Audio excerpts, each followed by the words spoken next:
guys, how's it going? Happy Sunday! I hope you're having an amazing day so far. Welcome back.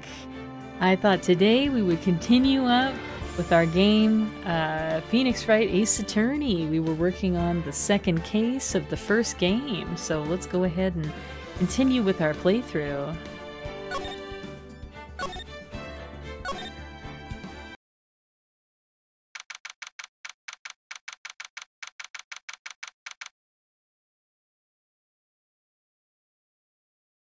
Hey, how's it going? We're back in court. Court is now in session for the trial of Ms. Maya Fey. The prosecution is ready, Your Honor. The defense is ready, Your Honor. That's right, we're all ready for the trial. I'm doing awesome, thanks for asking. Miles Edgeworth. I better not show any signs of weakness today, or he'll be on me in an instant.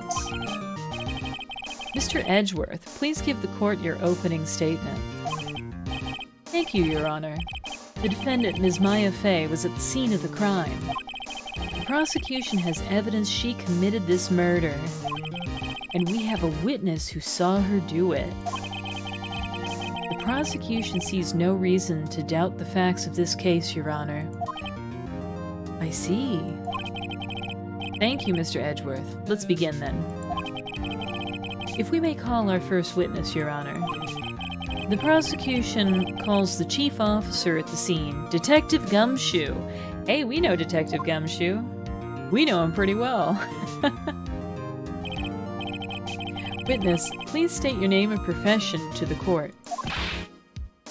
Sir. My name's Dick Gumshoe, sir.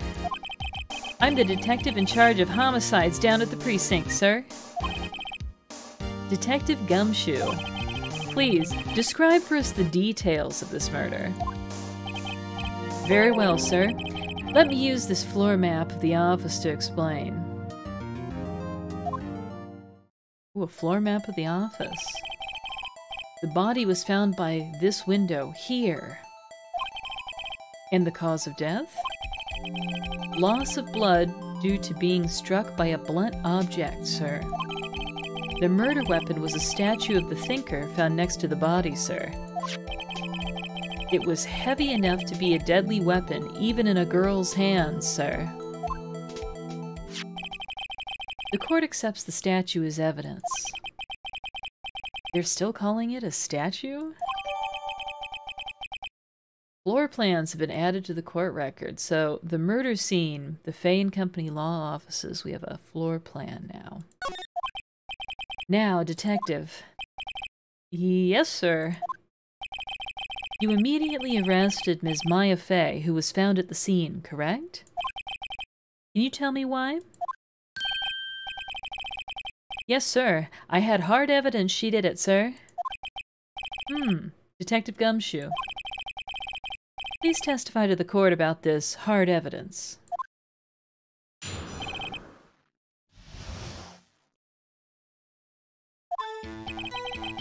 As soon as the phone call came in, I rushed to the scene. There were two people there already. The defendant, Ms. Maya Fey, and the lawyer, Mr. Phoenix Wright. I immediately arrested Ms. Maya Fey. Why? We had a witness account describing her. The witness saw Ms. Maya Fey at the very moment of the murder. Oh my goodness. The very moment, you say. Very well. Mr. Wright, you may begin your cross-examination. Yes, Your Honor. Cross-examine what? I couldn't see a single contradiction in that testimony. Smack! Hey, Maya just threw something at me. What's this? When my sister couldn't find any contradictions in a witness's testimony, she would bluff it and press the witness on every detail. The witness always slips up and says something wrong. Well, that's handy, if we can just fake it till we make it and get the witness to slip up. It worked lots of times. I should have expected Maya would know some of her sister's tricks. Alright, let's give this a try. Something the matter? No, Your Honor. I'd like to begin my cross-examination.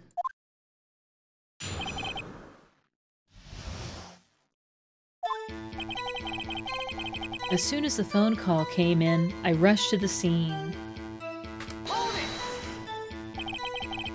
Who did you say you got a call from? Hey pal, don't play dumb. You know who. The call was from a customer at the Gatewater Hotel, right across from the crime scene. Okay. I pressed. Not sure it did much, though. Right. Please continue. There were 2 people there already. The defendant, Ms. Maya Fey, and the lawyer, Mr. Phoenix Wright.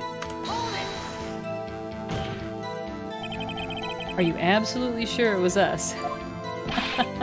Listen, pal, your dumb act will only get you so far. With her funky hippie clothes and your spiky hair, you two stand out like suspicious people at a crime scene. Wow, this guy's really creative. It's hard to believe he's a police officer. Well, he does have a point about her. She is pretty unmistakable. I should pick my points to press with a little more care. Okay, alright. I immediately arrested Ms. Maya Fey. Why? We had a witness account describing her. The witness saw Ms. Maya Fey at the very moment of the murder. At the very moment of the murder, huh?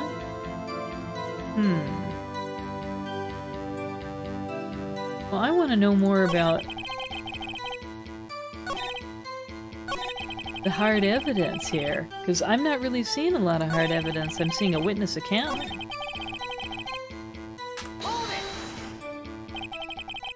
Hold on just 1 second. Yeah? If I heard correctly, you said you arrested her because you had hard evidence she did it, correct? Huh? Did I say that? Me? I heard you say it. You did say it. You said it.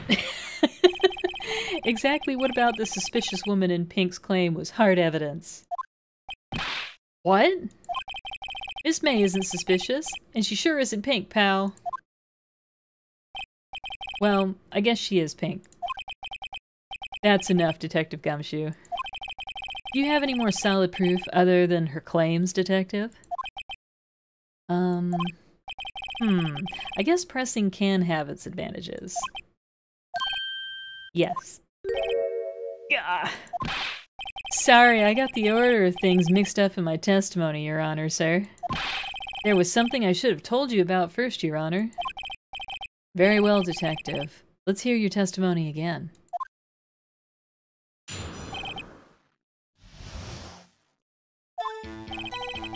After securing the suspect, I examined the scene of the crime with my own eyes.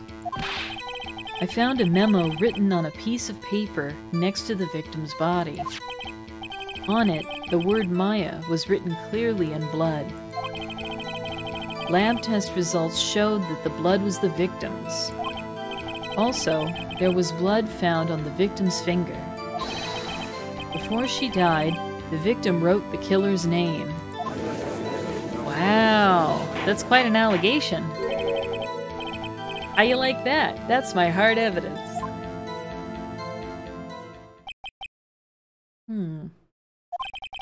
Before we begin cross-examination, I have a question for you, Detective. Your Honor? Why didn't you testify about this vital piece of evidence the first time? I know. I'm real embarrassed I forgot about it, Your Honor, sir. Try to be more careful. Very well. The defense may begin its cross-examination.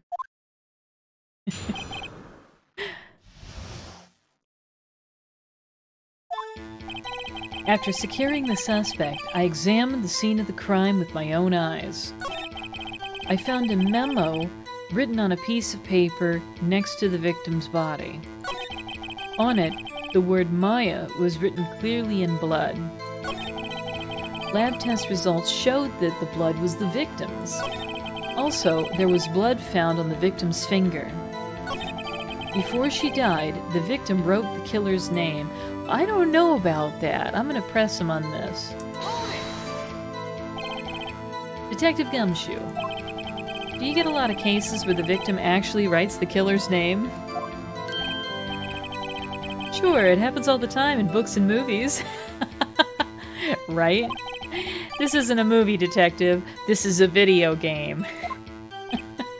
Oof. Let's talk about reality, shall we? I guess I haven't heard of many cases, no. Don't you find it a little odd that the victim would write down a name? Especially the name of her own sister? Yeah, actually, you got a point, pal. Stop right there. The witness's opinion on the matter is irrelevant.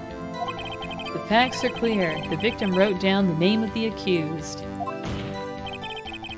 The victim told us the name of her killer. Ooh. Order! Order! That didn't go so well. That's right. What he said. That's his whole testimony. Okay, there has to be a contradiction in there somewhere. Let's find it. Alright, after securing the suspect, I examined the scene of the crime with my own eyes. I found a memo written on a piece of paper next to the victim's body. On it, the word Maya was written clearly in blood. Lab test results showed that the blood was the victim's. Also, there was blood found on the victim's finger. Before she died, the victim wrote the killer's name. Well, I don't think that that's the case, and you know why? Because this victim died from a single blow to the head, and the autopsy report said her death was instantaneous, right? So how's she get hit in the head and manage to write a note at the same time? That is really questionable in my mind. So let's present that autopsy report, right? All right. Take that.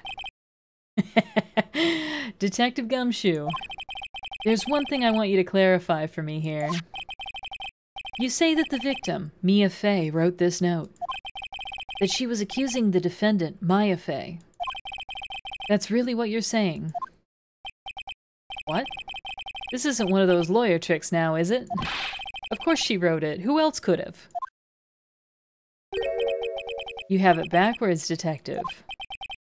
Backwards? The victim is the only person who absolutely could not have written it. This is a report from your department, detective. Immediate death due to a blow from a blunt object. She died immediately, that's right! But no butting your way out of this one, detective. Order, order. The defense has a point. Someone who died immediately wouldn't have had the time to write anything down. Mr. Wright, I beg your pardon, but when exactly did you obtain that autopsy report? When? When did I get this autopsy report? I think it was the day of the murder, right? Or was it the day after?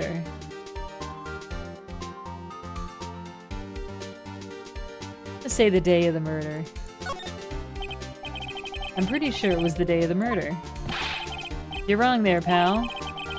We didn't write an autopsy report till the day after. Oh, right. The prosecution's point being... That autopsy report is outdated, Your Honor. Oh, yes, that's something that's very typical, that there are multiple drafts of an autopsy. This seems pretty suspicious to me. What? A second autopsy was performed yesterday at my request. Death was almost immediate due to a blow from a blunt object. But there is a possibility the victim lived for several minutes after the blow. Wow. I received these results this morning. No way. Your Honor, it's quite easy to imagine that the victim did have time to write Maya. That is all. Oh, I see. Damn you, Edgeworth. I should have known you'd have something up your sleeve.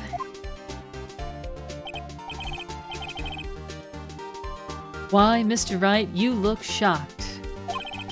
Something you want to say? I want to say all of these things, don't you? Let's go ahead and say you're a sham, Edgeworth. Mr. Edgeworth, I've heard there's nothing you won't do to get your verdict. What reason could you possibly have had to request a second autopsy report?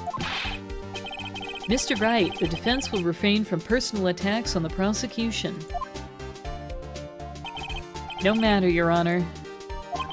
Mr. Wright, say what you will, the evidence in this report is undeniable. Your Honor, I submit this report to the court. Understood. The court accepts the evidence. Okay, so the autopsy has been updated. Died from a blow by a blunt object, may have lived for a few minutes after being hit. Well, Your Honor, the evidence strongly suggests the victim was identifying the killer. I suppose that's the obvious conclusion. Yes. Darn, this isn't good. Prosecution would like to call its next witness. This poor innocent girl saw the murder with her own eyes. Let the witness, Miss April May, take the stand. Exactly what part of her is innocent?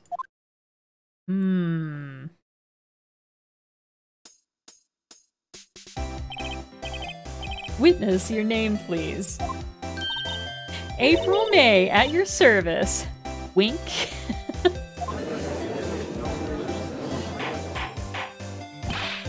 Order. An introduction should not require any reaction from the crowd. The witness will refrain from wanton winking.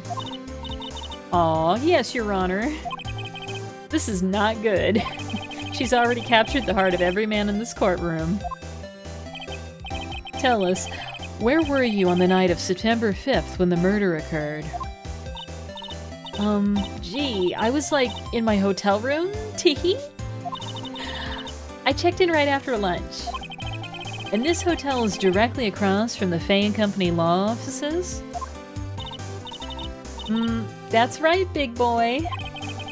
Please testify to the court about what you saw.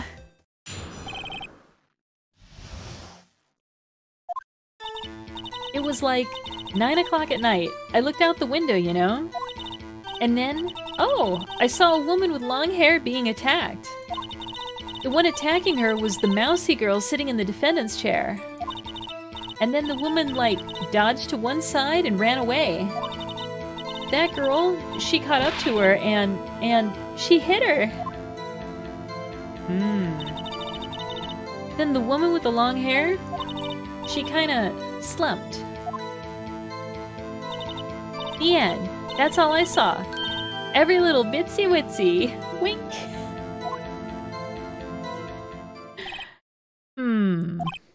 Well, Your Honor, I see. It is a remarkably solid testimony. I don't see a need to trouble the witness any... Wait, Your Honor. Yes, Mr. Wright?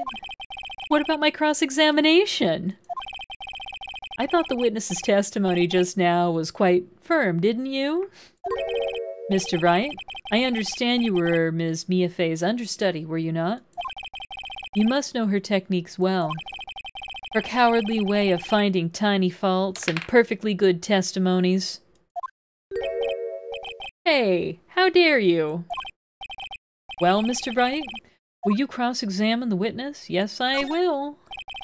I'll gladly proceed with the cross-examination. If only because I have a feeling Edgeworth doesn't want me to.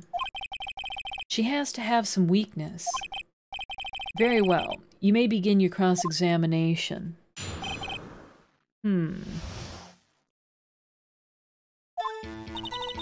It was like 9 o'clock at night. I looked out the window, you know?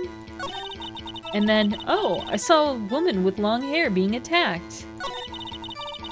The one attacking her was the mousy girl sitting in the defendant's chair.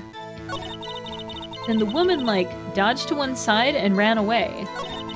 But that girl, she caught up to her and she hit her. I don't know. I don't think this is true. Let's move back to this identification here and press her a little bit. How do you know she was the defendant? Huh? Well, you know. She had a girlish physique. Women know these things. Look, I just know, okay? There was only one person at the scene of the crime with a short, girlish figure. The testimony is bulletproof, Your Honor. I don't know about bulletproof exactly.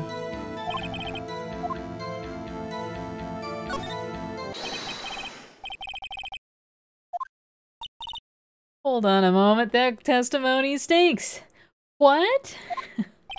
Miss May, I'm willing to bet that. You saw nothing. Did you really see the defendant at all? Eyewitness testimony is very unreliable, you know. Our memories are terrible, actually. There's a lot of fascinating research on that subject. Mr. Wright, what's the meaning of this? Yes, what is the meaning? Somebody tell me, because I'm clueless. About this, I mean. Okay. If you had really witnessed my client, Maya Fey, you would have noticed her clothes before noticing her physique. No one wears clothes like this on a daily basis, except her. And I'm no expert on fashion, but her hairdo looks far from normal to me.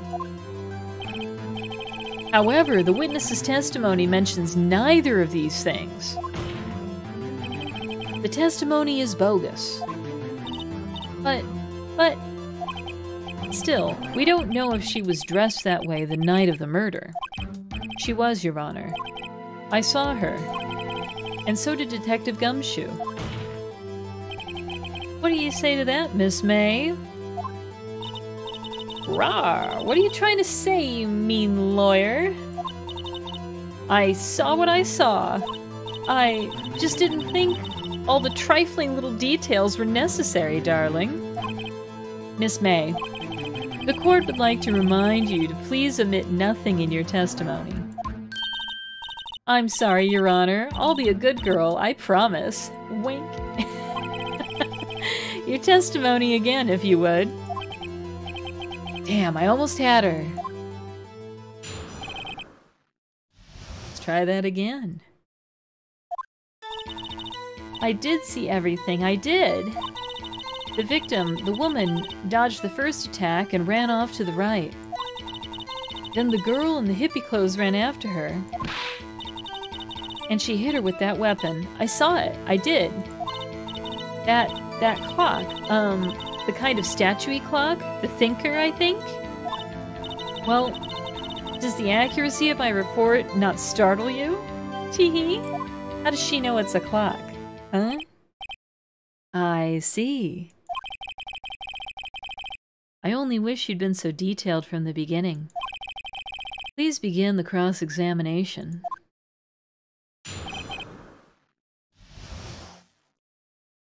Okay. I did see everything, I did. The victim, the woman, dodged the first attack and ran off to the right. Then the girl in the hippie clothes ran after her. And she hit her with that weapon. I saw it, I did. That clock. The kind of statue clock? The stinker. The thinker, I think. I'm gonna go ahead and press her on this. Clock? Didn't this come up in another testimony recently? Well, don't look so sour, Mr. Lawyer. You can't win them all. No, but I have a feeling I'm onto something now. That clock, the kind of statue clock? The thinker, I think. What if we present the thinker? Because it doesn't have the clockwork in it anymore, right? That's what the whole voicemail was about. She took the clockwork out and she put papers in there. So let's see if we could present this. Maybe that'll do the trick here. Miss May. What you said just now was quite revealing. Ooh, we're hearing good music, so this is a good sign. Revealing? Ooh, you'd like that, wouldn't you? Naughty Mr. Lawyer. You just said that this statue of the thinker was a clock.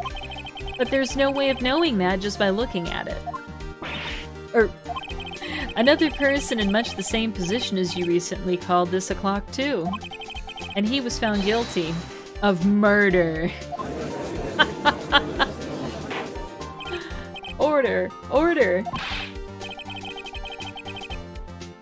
Miss May, can you explain how you know this was a clock? Oh, the witness saw the murder with her own eyes. That's all that's important here. The defense is trying to confuse the issue with trivial concerns. Yes. Yes, of course. You'll withdraw your objection, Mr. Wright. The questions are all I have, Your Honor. And as you may recall, I've caught murderers with these questions before. Well, only once. Hey, that's still pretty good. Objection sustained. You may continue to question the witness. Phew, that was close. If he had stopped me right there, the trial would be over. Huh? What? So, what happens now? What happens now is you answer my question. How did you know it was a clock? What? That's... because I heard it? Yes, I heard it say the time. So, you've been to the law offices of Fay and Company? No? Hey, I didn't say that. Why would I go there? I heard it from my hotel room, tee-hee. The law offices of Fay and Company, where the murder took place, is very close to the hotel. She could have easily heard the clock. I don't know about that. Well, Mr. Wright, are you satisfied? No, Your Honor. I can't give up now. I'm not satisfied because... she couldn't have heard it. And also, it couldn't have rung. Your Honor, members of the court, it is inconceivable that the clock in question rang. Because it's empty. That clock is missing its clockwork.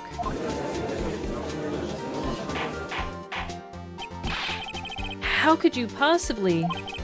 Just take a look, right now. Oh! See anything interesting, Your Honor? It is as the defense says. This clock is missing its clockwork. It's quite empty. I knew it. Mr. Wright, would you care to explain to the court the meaning of this? It is as you can see. The clock was empty. It couldn't have rung. Therefore, this witness is a big fat liar. Fat? Well, Miss May? Tisk tisk. Question mark? Quite a show you put on for us, Mr. Wright. He knew the clock was empty. Somehow, he knew. I'm afraid you've forgotten one thing, however. Indeed, the clock is empty. As you say, it can't ring. However, we must ask, when was the clockwork removed? If it was after the witness heard the clock, then there is no contradiction. That's true. That is a possibility. The clock might have been emptied after she heard it. And that is exactly what happened, Your Honor. Well, Mr. Wright, can you prove when the clockwork was removed? Of course I can. Oh, impossible, of course. Well, that's not impossible at all. I have proof. What? Wasn't it you who told me proof is everything? Well, I was listening. And now I'll show you the proof you like so much. The evidence that proves when the clockwork was removed is...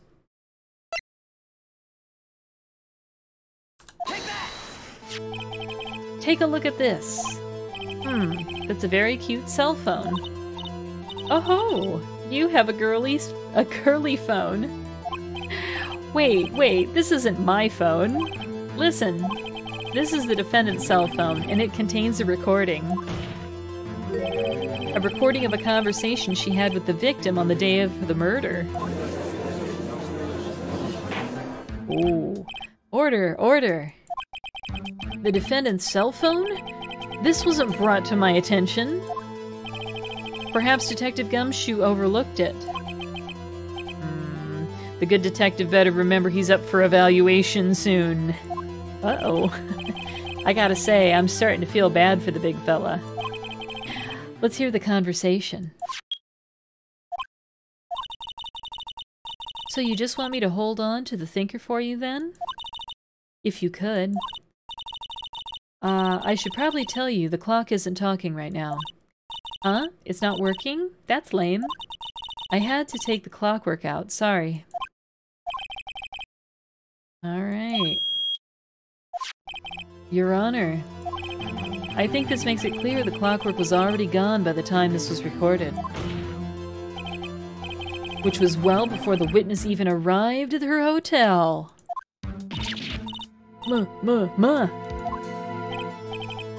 Well, Miss May, would you care to explain this to the court?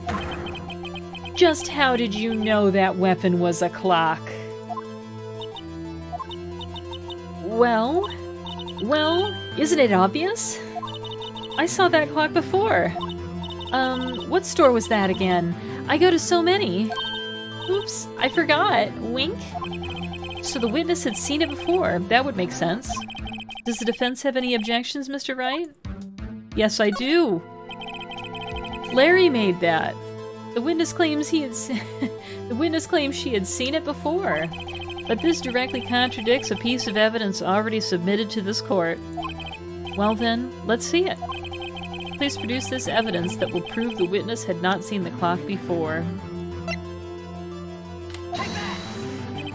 It's simple. This clock was never in any store, ever. What? A friend of mine made that clock. Only 2 exist in the world. And the one that isn't here is in police custody. Impossible! Everything is sold in stores. Miss May, I think it's high time you went shopping for a better excuse. Aw, sick burn, Phoenix. Oh, excuse is not on sale today? Oh ho ho. Oh, she's going rage mode. She's getting big mad. Oh, she's scary looking now. What's it to you, porcupine head? That stupid clock doesn't matter, okay? She did it, and she should die for it. Die! Whoa, she's mad. Whoa, let's not get let's not get ahead of ourselves. This is a court of law, and the witness will remain calm. Oh. Silly me. Did I, lose it? I guess I did. Tee-hee. Wink. Scary. Miss May, let me ask. Tell me, how did you know the weapon was a clock? Oh dear. Does the defense have an opinion on this behavior? Okay, this is it. Yes, Your Honor. Allow me to explain how I see the truth of the matter. Miss April May, you knew the weapon was a clock because you had heard about it. The witness had never held the clock in her hand. However, she had heard that it was a clock. She heard? That is correct, Your Honor. There is no other way she could have known the thinker was a clock. And I can show you the proof. Well, this is interesting. Let's see it then. Show me the evidence proving that the witness had heard the murder weapon was a clock. I think it's this wiretap. I think she tapped the phone. Have a look at this. Ah! Ooh! That? I found this in Miss May's room. Mr. Wright, please explain to the court what this is. Miss April May, you were tapping the victim, Miss Mia Fay's phone. Miss Mia Fay's phone. Were you not? Oh! Oh! Your Honor, this is irrelevant. I'm not entirely sure that it is. Objection overruled. It troubles me that our witness was in possession of a wiretap. This is outrageous. Does the defense truly claim the witness was trapping her phone? Absolutely. Even if that was the case, which it's not, you still have to prove one thing. Did the victim ever say that the weapon was a clock on the phone? Can you prove that? I think not. Oh yeah? I think I can. It's simple. What? Here's my proof. The proof that the victim said on the phone that the weapon was a clock is... The proof that they said on the phone that the weapon is a clock is the recording, right? Yeah. I present the defendant's cell phone. Yes, we've seen that. Listen once more to the conversation between the defendant and the victim. Mia, what's up? You haven't called in a while. Well, actually, there's something I want you to hold on to for me. Again? What's it this time? It's a clock. It's made to look like that statue, the Thinker, and it tells you the time. Miss April May, you used a wiretap to listen to this conversation. That's how you knew the Thinker was a clock. Am I wrong? Objection! Your Honor, this is ridiculous. Your Honor, look at the witness's face. Does she seem amused to you? The defense demands an answer.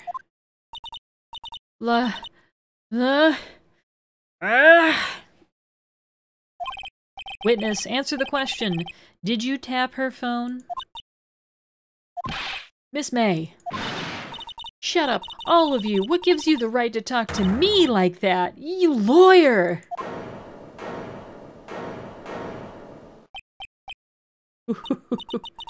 It's no fair. All of you ganging up on me like that.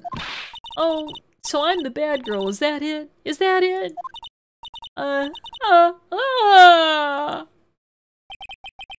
That did it. The court's seen the real Miss April May now. Now to deal the final blow. Well, I don't think she actually did it, but I want to know why she wiretapped the office. Why did you tap her phone? Answer the question. Do I have to? Isn't this a murder trial? Isn't tippity-tapping irrelevant? Gah, she's saying exactly what Edgeworth wants her to say. Miss May, you were tapping the victim's phone. I hardly call that irrelevant. While this court does not condone the defense's tone of voice, he has a point. Well, Miss May, do you have an explanation for the court? Can you prove you had nothing to do with this murder, even though you tapped her phone? Ha! I'd like to see her pull that off. Mr. Lawyer, I saw that evil, evil grin. You were probably thinking, I'd like to see her pull that off, weren't you? Damn, she's good. Well, you're not the first man who's thought that, and of course, I can and will. You can't be serious. No way. Way, I say. Way. Oh, and I assure you, I'm serious, Mr. Lawyer. Okay, so the killing happened around 9 o'clock at night? Why, that's just when I was getting room service from that sweet bellboy. Room service? Iced coffee, I believe it was. Iced coffee? You know, like normal coffee, but cold. If you don't drink it quick, the ice melts, and then you have regular cold coffee. You was having iced coffee at 9 o'clock at night? Iced coffee?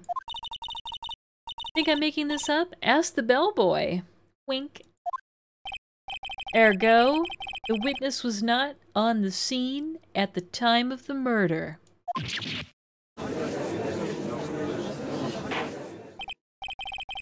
So where does that leave us? It is my great displeasure to inform you that the witness appears to have been tapping the victim's telephone. However, that is a separate crime with no bearing on the current case whatsoever. Her testimony stands. She saw the defendant Maya Fey commit murder. No, they're going to let her just walk away. Oh man, they better not just let her walk away. There's no way I can win this unless I tie Miss May to the murder somehow. Well, does the defense have anything to say? Yeah, I guess so. Let's see here. Think of something. I better call the bellboy as a witness. I think this is it. I think this is the way to go. The defense would like to call the hotel bellboy as a witness. There's something suspicious here, and I'm going to get to the bottom of it. I think you've sunken quite low enough already. I object to calling the bellboy. Why? What's your reason? Because I hold that the wiretapping had nothing to do with the killing. However, if you agree to one condition, I'll consent to calling this witness. Oh, is he trying to trick us? Condition? If Miss April May's alibi is not called into question after you examine the bellboy, then you will recognize that Miss April May was not the killer, thus she is innocent. And thereby, you must also accept the verdict of guilty for Ms. Maya Fey. That is my condition. What? I better find something suspicious in that bellboy's testimony. Otherwise, Maya will be declared guilty on the spot. Ooh, high stakes here. What should I do? You know what? I'm not scared. Let's do it. Alright, I've got nothing to lose. Except for, well, everything. Understood. I accept your condition. Fool. You fell right into my trap. His trap? Uh-oh. Wait. Very well. The court calls the hotel bellboy to the stand.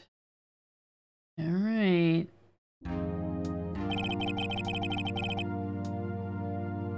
I believe we're ready for the witness to testify.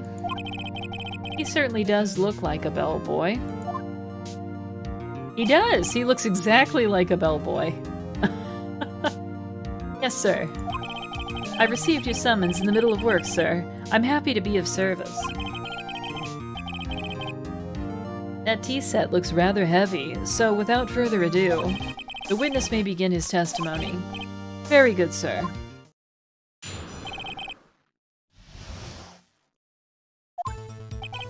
I am the head bellboy at the fine Gatewater Hotel, in business for 4 generations. I believe I received a call after 8 o'clock in the evening from our guest, Miss May. She asked for an iced coffee to be brought to her at 9 o'clock on the dot, sir. I brought it to her at precisely the requested time, of course. And I delivered the iced coffee to our guest, Miss May, herself.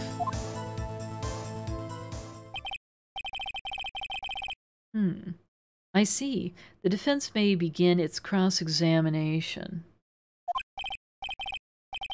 Right. I'm ready, I hope. This is it. If I can't prove Miss May was involved with the murder now, Maya will be finished.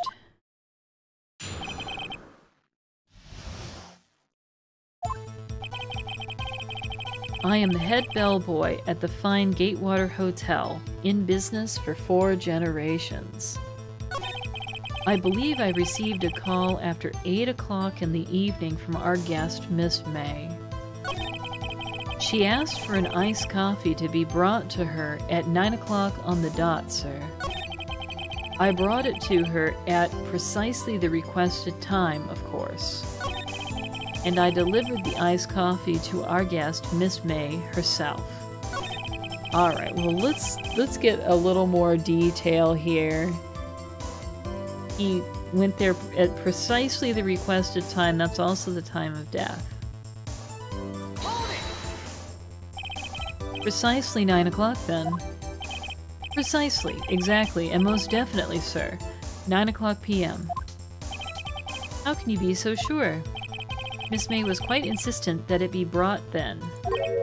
Oh, bellboy? Tee, I'd like iced coffee at exactly 9 o'clock. Something like that, sir. Therefore, I knocked on the door at the crack of 9 o'clock, sir. Why would she be so particular about the time?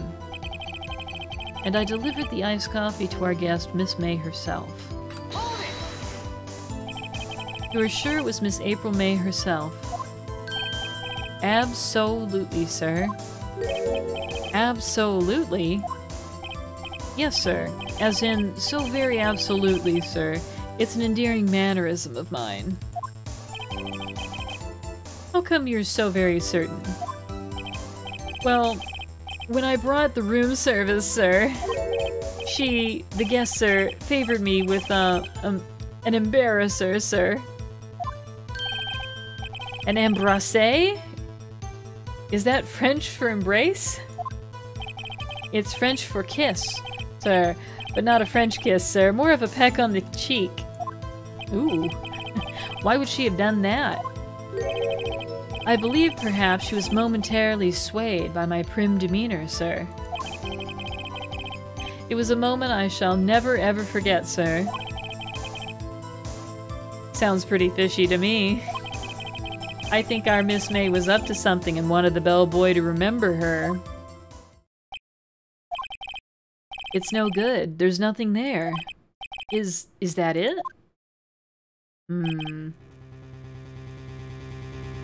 I don't know. This can't be it. Tisk tisk. Finally you understand. This bellboy has absolutely no reason to lie. Now, if you have any decency, you will end this rather tedious cross-examination here. It was a bit tedious.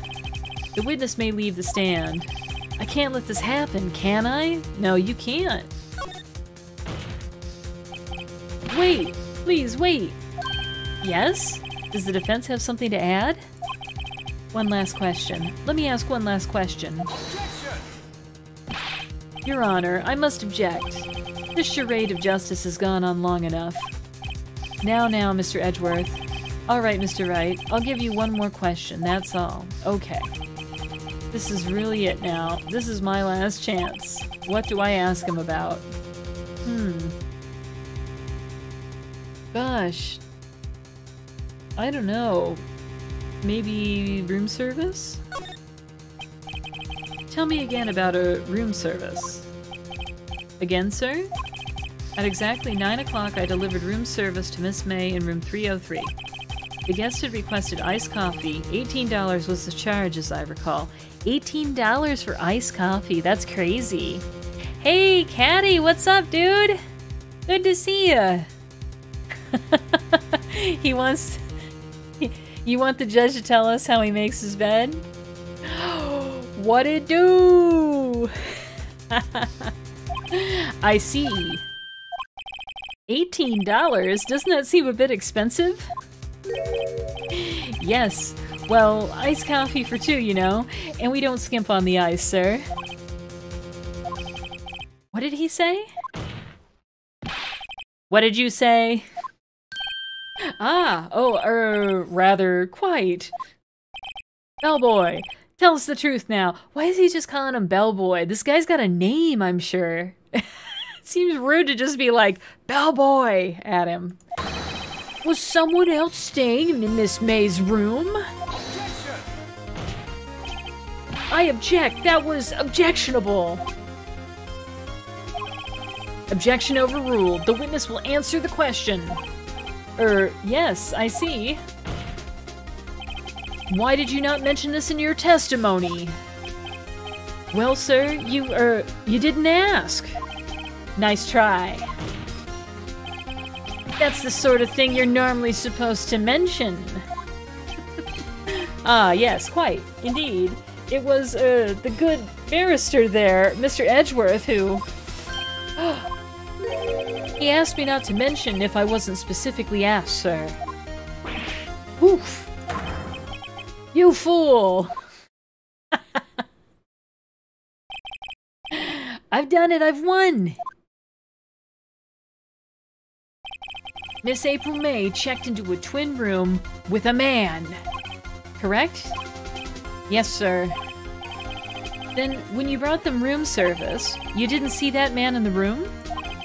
That's right, sir. Yep, this is pretty suspicious stuff right here. Your Honor, we have just learned of another person involved who may have been the murderer. In light of this new fact, I hold that it's impossible to judge the defendant. Wouldn't you agree, Mr. Edgeworth? And who, Mr. Wright? Who is this other person? Simple, it was... the man with Miss May. The man who checked in with Miss May. Oof. Your Honor, as has been previously revealed, Miss April May was tapping the victim's phone. Yet Miss May herself has an alibi at the time of the murder. However, that does not clear the man that was with her. The bellboy saw no one else in the room at the time of the murder.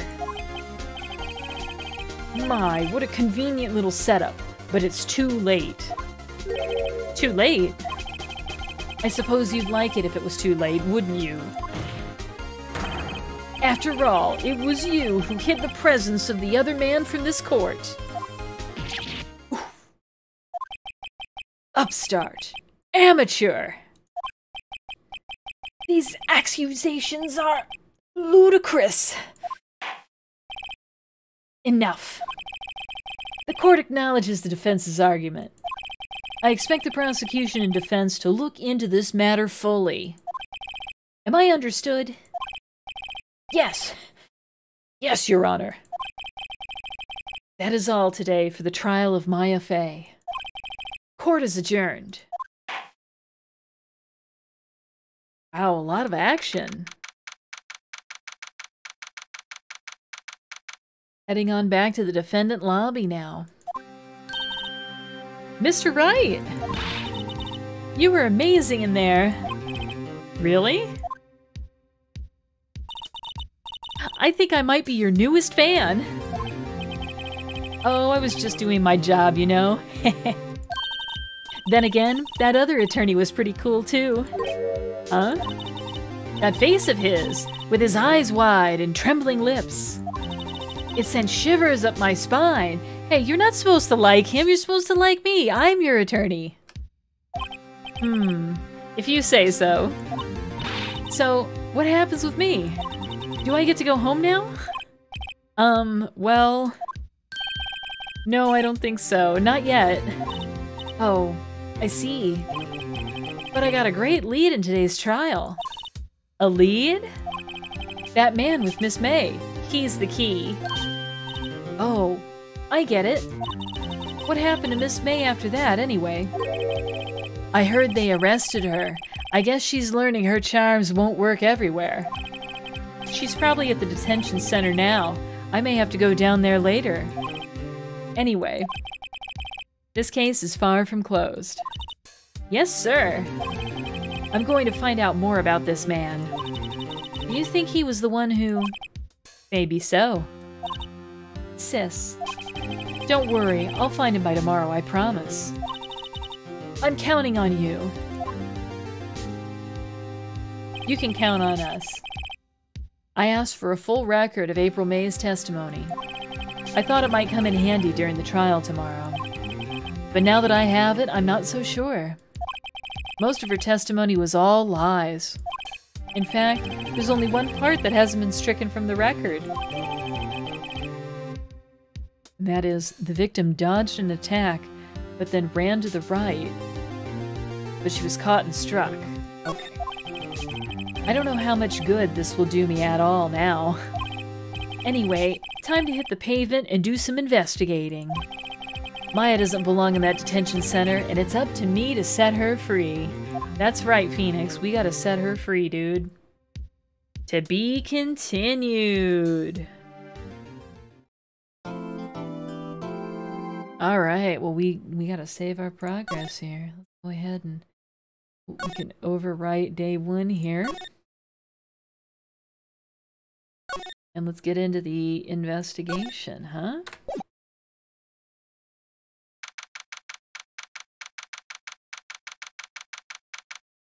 We went back to the detention center automatically. Well, hello!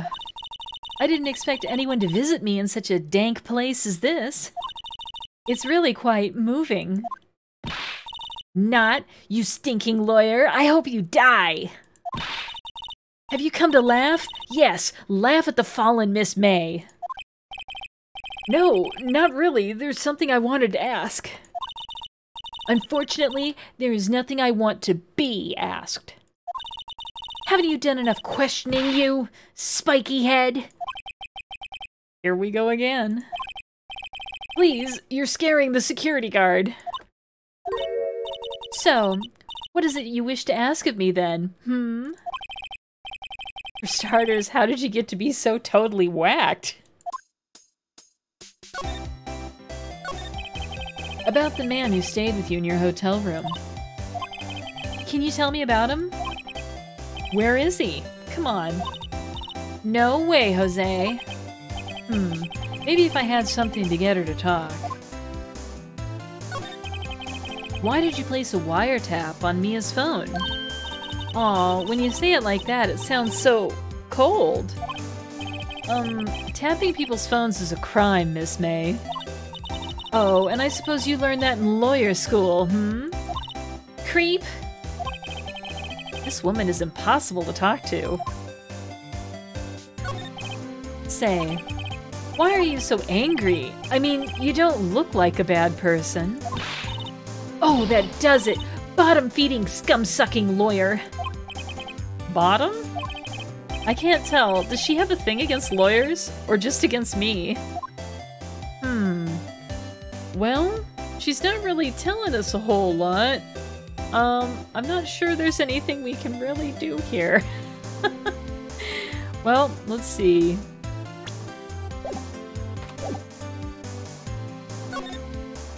Maybe we should go to one of these other locations and see if there's more information for us.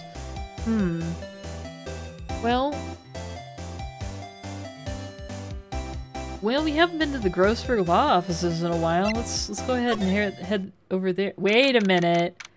Wait a minute. Something's different. Something's different. If we were on observation duty, there would be a missing object right here. Huh. Looks like Grossberg is out today. Again.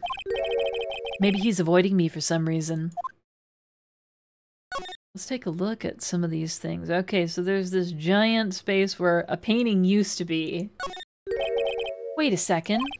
Wasn't there a giant painting hanging on that wall? Yeah, it was a painting of... Sunflowers, Marvin Grossberg, or Fisherman. Well, I think it's gotta be Fisherman. I only remember one guy in it, but... It wasn't a very memorable painting, anyhow. Oh, and there's like a picture or something sitting here. What's this? What's this? Old photos? There are 2 lying here. Something's been written in pencil on the backs.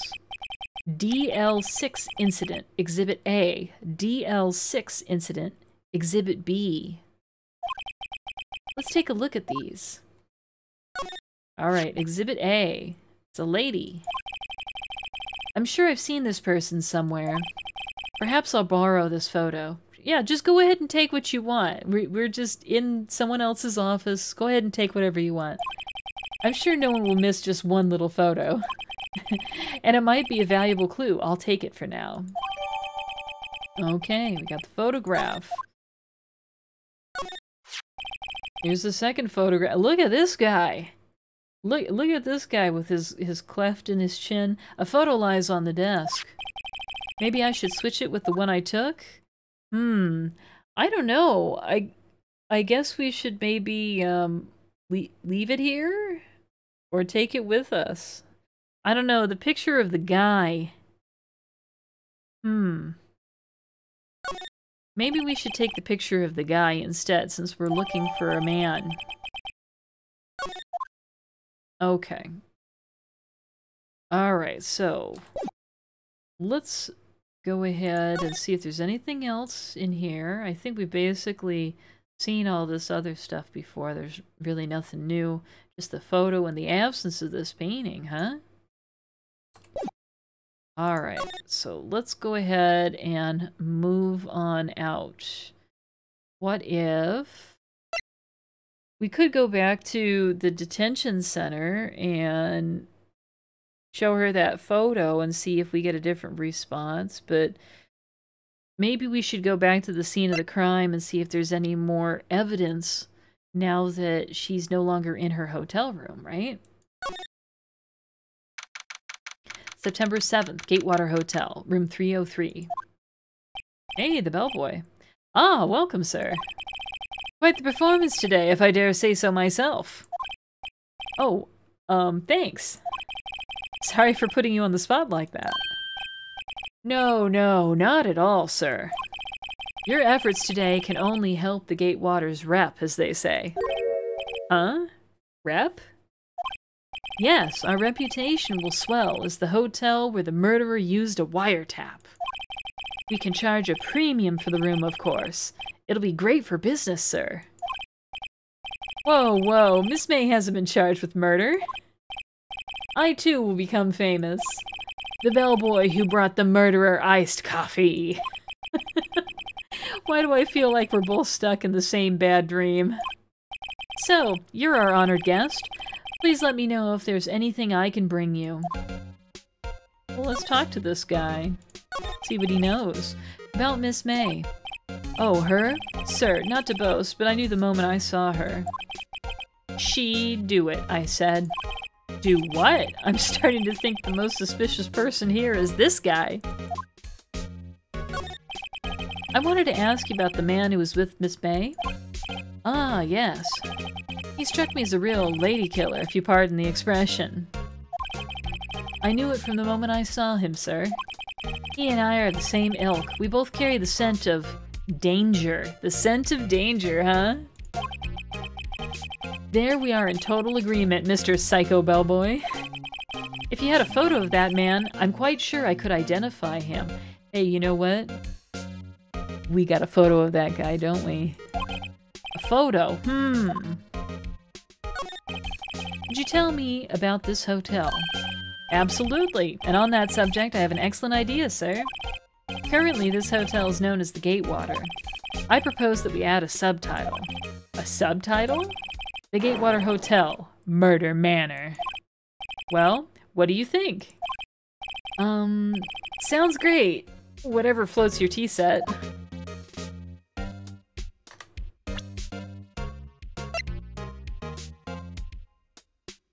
Maybe we have to get back into the dialogue with him and present him with the photo.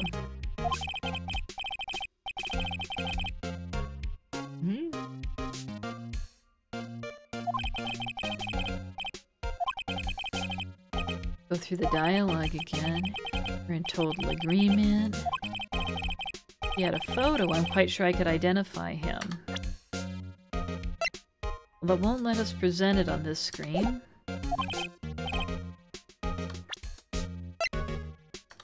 Just checking. Ah, there's a present option on this menu. Okay, so let's go ahead and we'll present him this photo of this smiling fella. Does this look familiar to you? Take a look at this photo. That's him, detective. I'm the lawyer. Oh, I know that. I just wanted to say detective once. You know how it is. No, I don't. Without a doubt, that is the man who checked in with Miss April May. How about I write an affidavit swearing that that's him? An affidavit? This guy is way too excited about this. Go ahead and have him write it. Well, sure, why not? Yes. I've always wanted to write an affidavit, sir.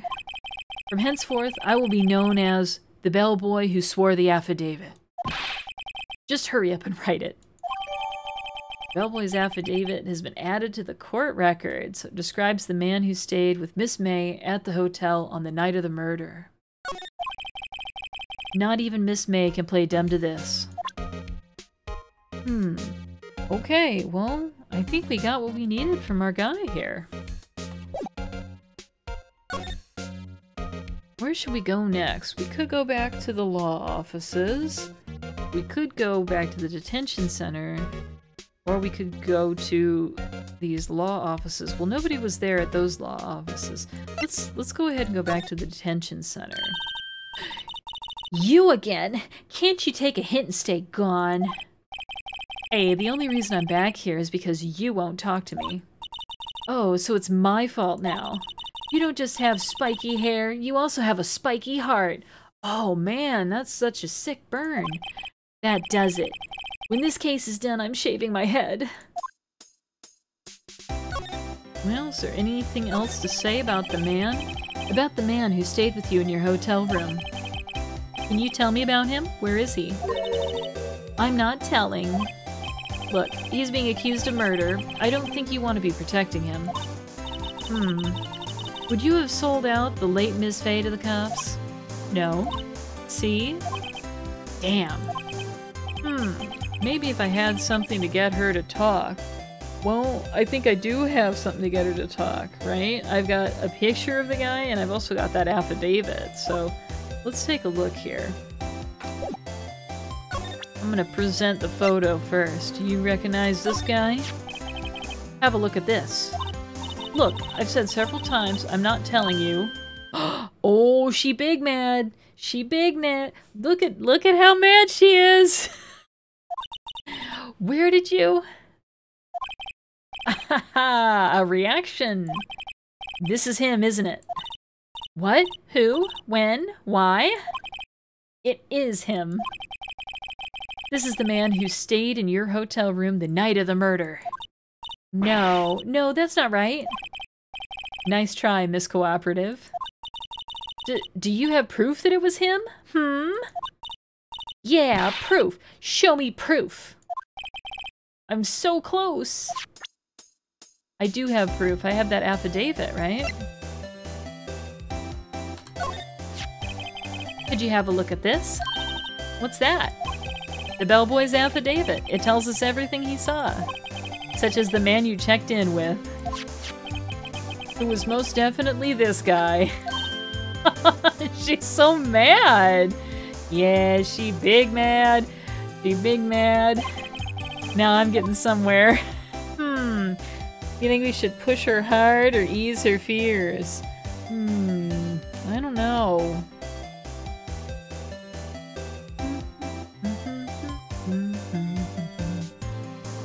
I'm gonna push her hard. This is it, all or nothing. Time to do a little bluff. No use playing dumb, if indeed that's an act. If you don't talk, I'm taking this info to the press. What? Even though he shouldn't have been witness to murder, your little friend was missing. I'm sure the press would have a field day with his reputation. Ooh, fine, I'll talk. You win, lawyer. Yes! Man, that felt good. It sure did. It's great to be alive. Why are you pumping your fists in the air? Now, tell me about the man you were with. That man, he is my boss. Red White, the president of the information gathering conglomerate Blue Corps. Oh, Red White of Blue Corps. I get it. Red White? Information gathering? Well, I suppose you could call it a detective agency. So this is the man that was with you the night of the murder? I'm scared to talk. I don't want to end up like her. Ooh. It's okay. I'll just ask Mr. White himself. Can you tell me where Blue Corps is located?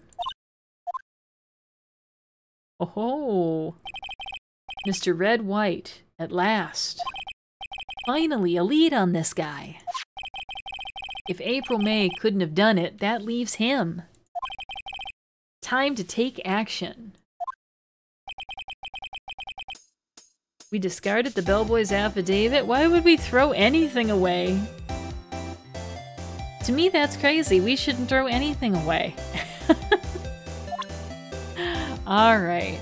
Well, I think it's just about everything we needed. Okay.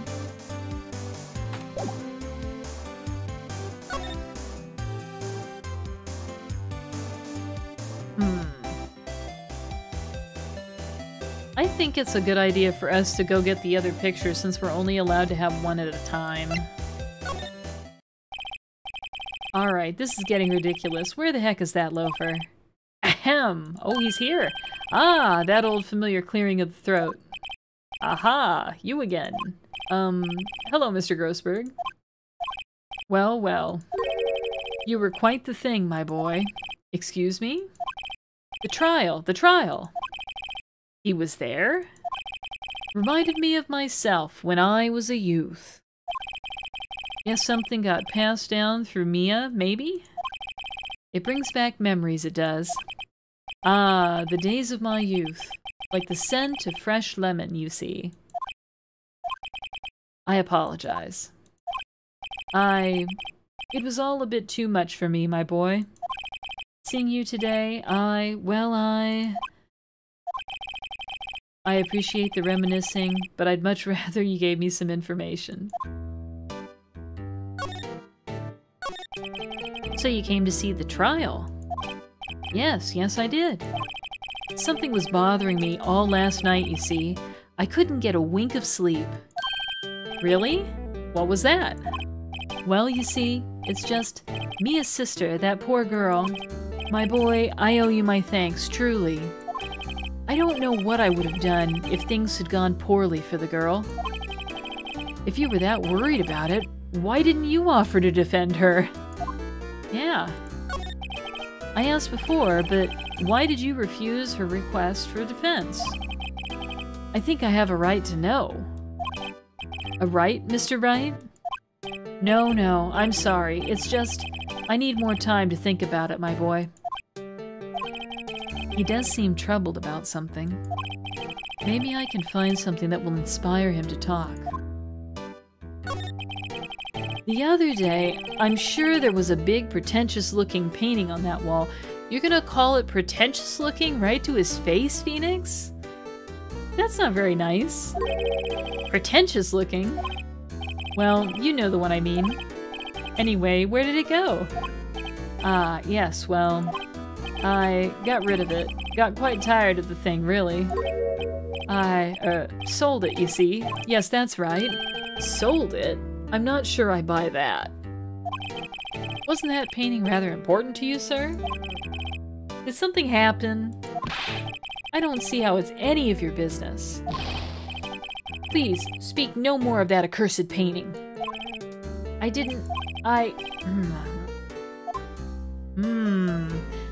don't know. This all seems pretty suspicious.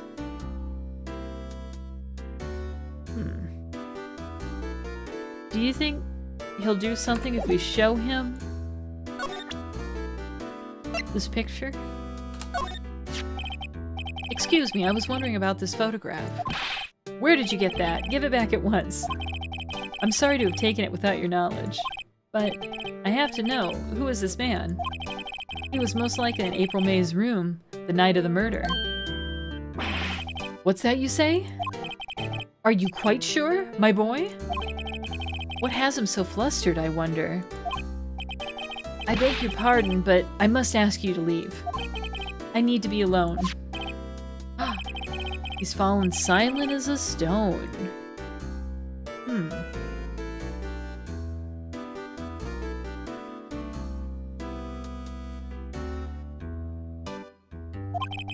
I guess I should return that photo. Photograph returned to Mr. Grossberg.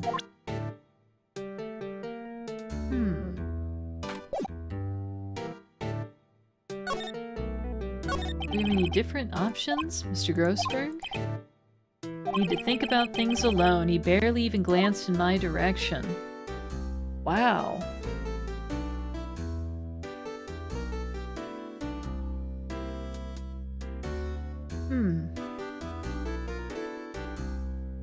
Well, I don't know what else to do at this point. I guess I ought to just go to, like, the next location. There's not much else to accomplish here.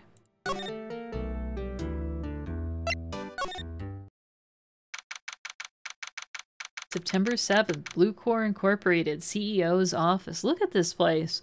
Wait a minute. This painting looks pretty familiar. Huh. What's with the surreal decor? Welcome! Please furnish me with the title of your personage. What the? Your name. What's your name? I was just inquirably asking about the title that you go by. Wright. Phoenix Wright. Inquirably? Mr. Wright, is it? Right, I see. Splendiferous. Perhaps I have intimidated you with my giantesque vocabulary. What is this guy's problem? I'm Red White, CEO of Blue Core. You know, corporate expansion official. My business dealings bring me into contact with the elite of the elite. So I'm afraid I'm not used to conversing with the wordily challenged. What a fruitcake. Let me guess. You are an attorney fresh out of law school, are you not? That's the only explanation for why you would come to meet me like this. What does he mean by that? No matter. So, what business does a mighty lawyer have with a man such as myself? Yipes, this guy's arrogance meter is off the scale.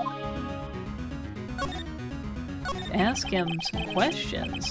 Miss May is an employee of Blue Core, is she not? Correct. She was my secretariat. What a shock it was to hear what she has done. What she has done? You mean the wiretap? Indeed. She is paid to answer phones. Tapping them is not in her job description. She does gather information for us as part of her duties. But I assure you, we do not condone illegal methods. It is ineffable that she would do this. It sounds like he's trying to turn Miss May into a scapegoat. On the night of the murder, were you in April May's hotel room? Who can say? I seldom pay attention to mundane details such as time and place. My motto is, don't worry, be happy.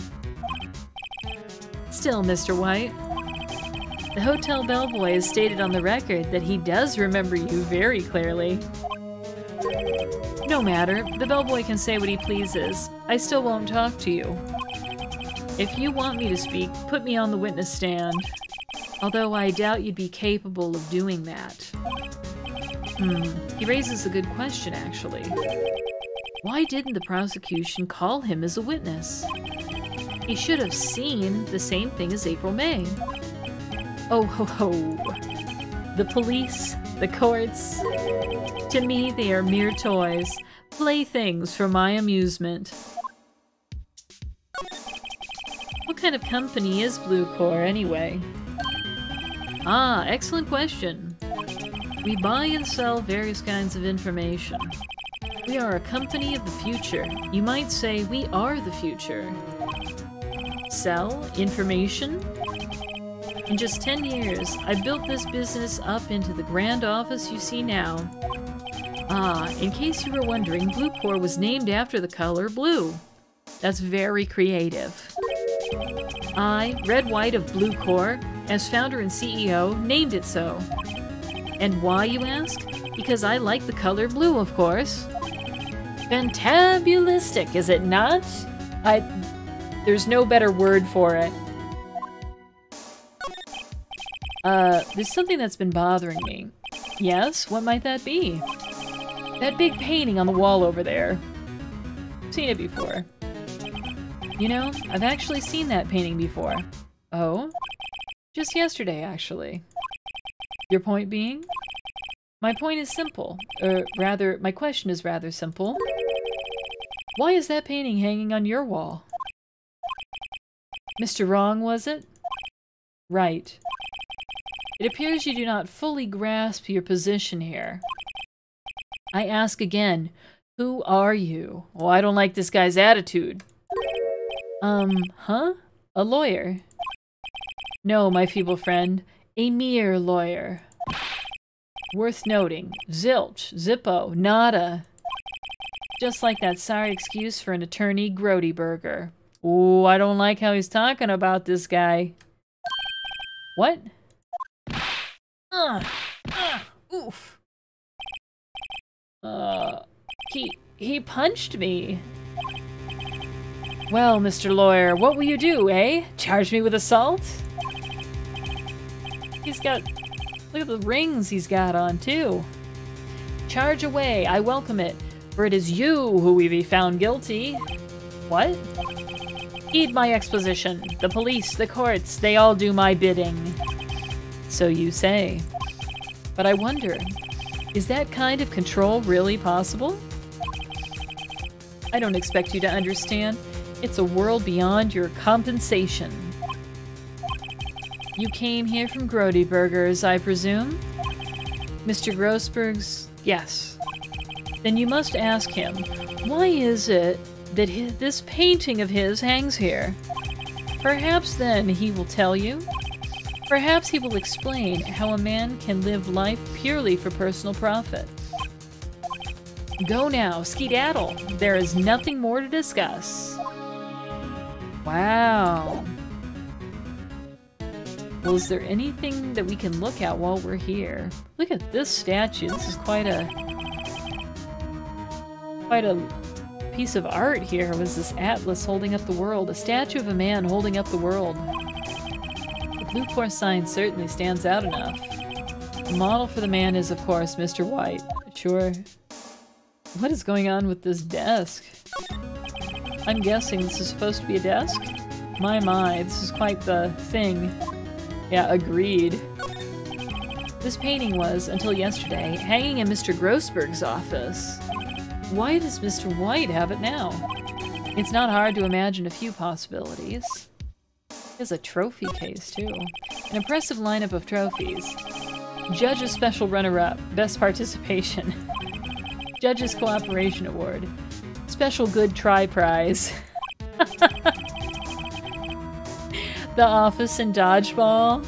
Yeah, especially with the Atlas guy, right? The words judges and special kind of stand out. He probably strong-armed them into giving him something. Anything else? Maybe the view out here? This is the top floor of a 20-story building. The view is quite presidential.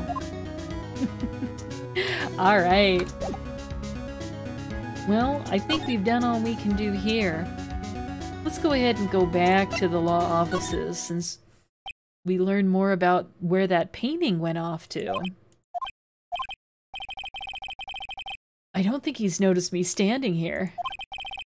Maybe I should clear my throat? Ahem. Jumpin' Jehoshaphat's! Oh, you! What's wrong? You look so pensive, like an old man at the end of his days. I'm not senile yet. I was just thinking about this whole mess.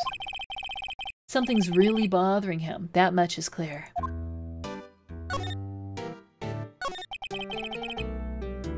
Well, we have options for the same dialogue, Right? Let's see if there's anything different. So you came to see the trial?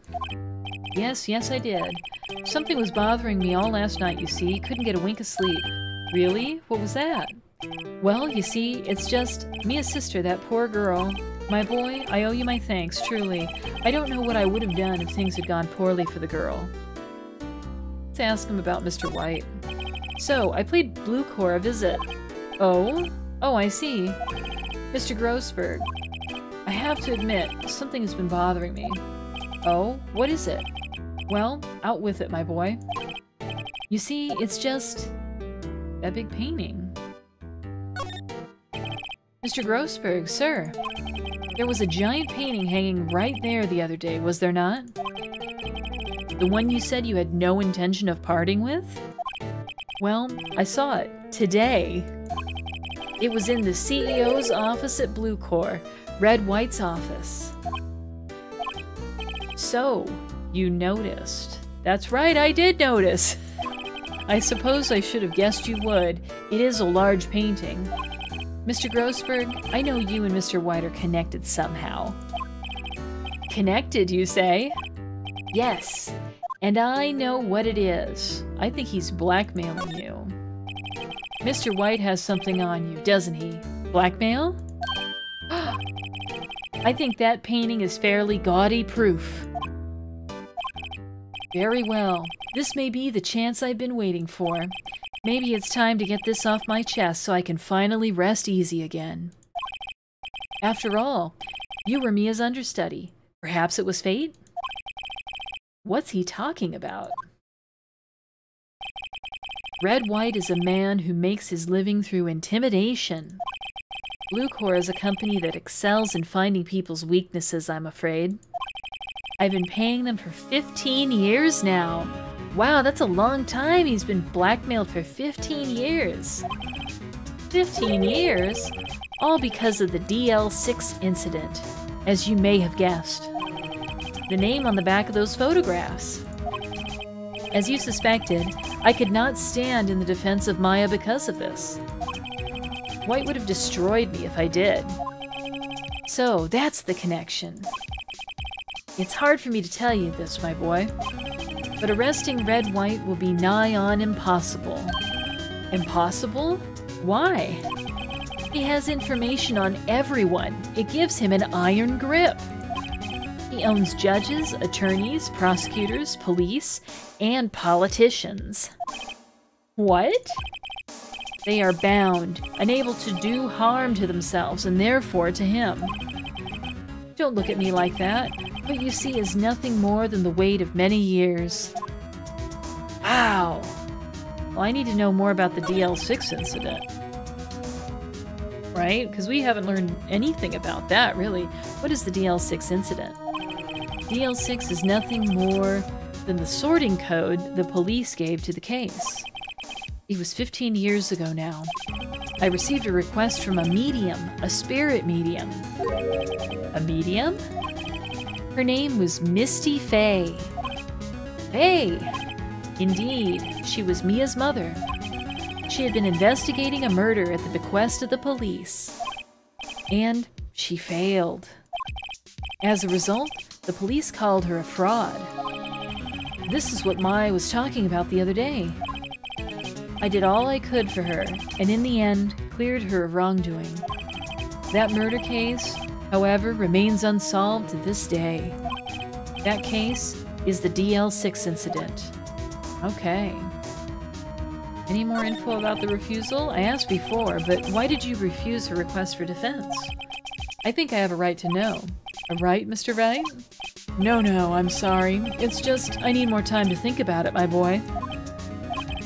He does seem troubled about something. I'm starting to have a feeling I know what it is. But why were you blackmailed over this, Mr. Grossberg? The DL6 incident was top secret at the time. It made sense. The police didn't want people to know they were using a medium. They couldn't let people know. But one person found out. I told him. You told White? Man, why did you do it? He offered me riches. It's an embarrassment to me now. Because I talked, the police were mocked far and wide. In secret, they began looking for the one who sold them out. Of course, Wright heard about it, and he came to me. Only this time, the offer was blackmail. I see. Wright controls the law of this country as he sees fit. Yet, if you would still challenge him, have a close look at Mia's office. Mia's office? She followed his every move for years. She may have recorded something of what she found. Ooh, okay. Well, it seems like we know more about the DL6 incident now. We know more about why he's being blackmailed. And he's directing us to go back to Mia's office, so let's go ahead and go to her office. It's funny, looking at this room, it seems so normal. Hard to imagine a murder took place here. Mr. Grossberg said there would be clues. Maybe I should have another look. Yeah, let's have another look. Let's examine closely. So we've got the windows here. The sky is blue and so am I. There's that hotel right across the way. An old movie poster. Apparently, this was the first movie that made Mia cry when she saw it. I'll have to check it out one of these days. Ah, tearjerker, huh? Mia's favorite potted plant. I guess I'll have to water it now. Yep. All the cases the chief ever worked on are filed here. They're in alphabetical order. Let's take a look. Which file should I look at? Well, let's look at T through Z. Maybe it's under White? T-U, I know W, White. The entire W section is missing!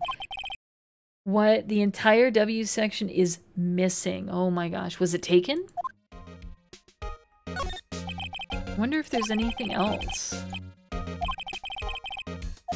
Let's look at A through I. Let's see if there's a record in this file that catches my eye. Ah, you're such a funny dude, Phoenix.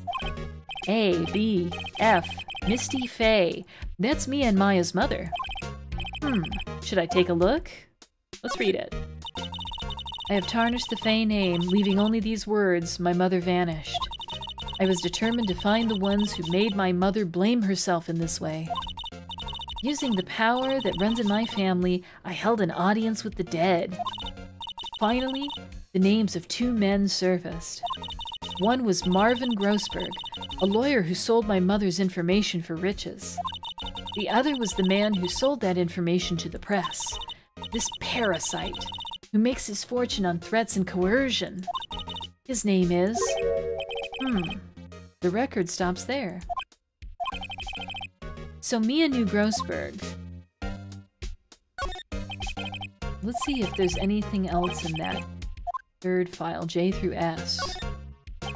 Let's see, J through S. Nothing much in here.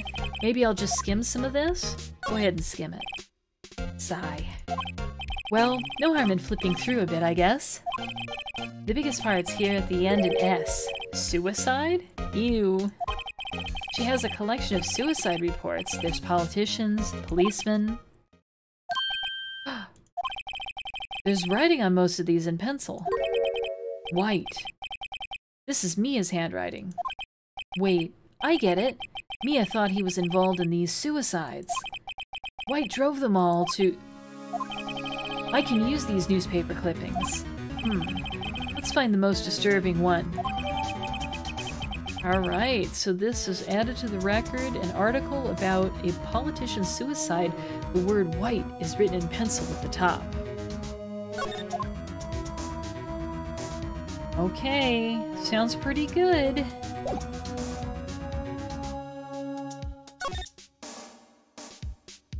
Well, I think we have got everything we could possibly get out of here. Maybe we should go and confront this awful Mr. White. Well, aren't you persistent? Sorry, but there's something I have to ask you, Mr. Lawyer. I really hate having to repeat myself. But it seems the message has not yet penetrated your thick skull. Stop bothering me.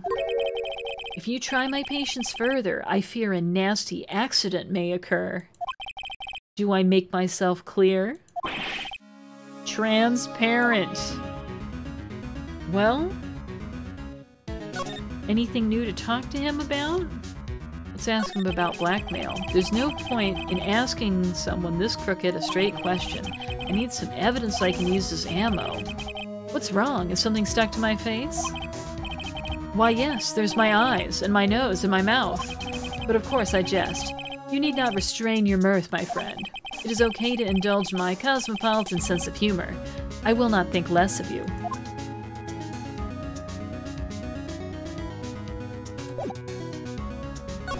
Let's go ahead and present these newspaper clippings to him and see if it rattles him. This is the only clue that Mia left me. I'd better make this one count. Mr. White, see this? It's an article describing the suicide of a politician. He was embezzling secret government funds. Ooh, white-collar crime. Then, one day, word got leaked to the press. The very next day, he took his own life. And this concerns me how?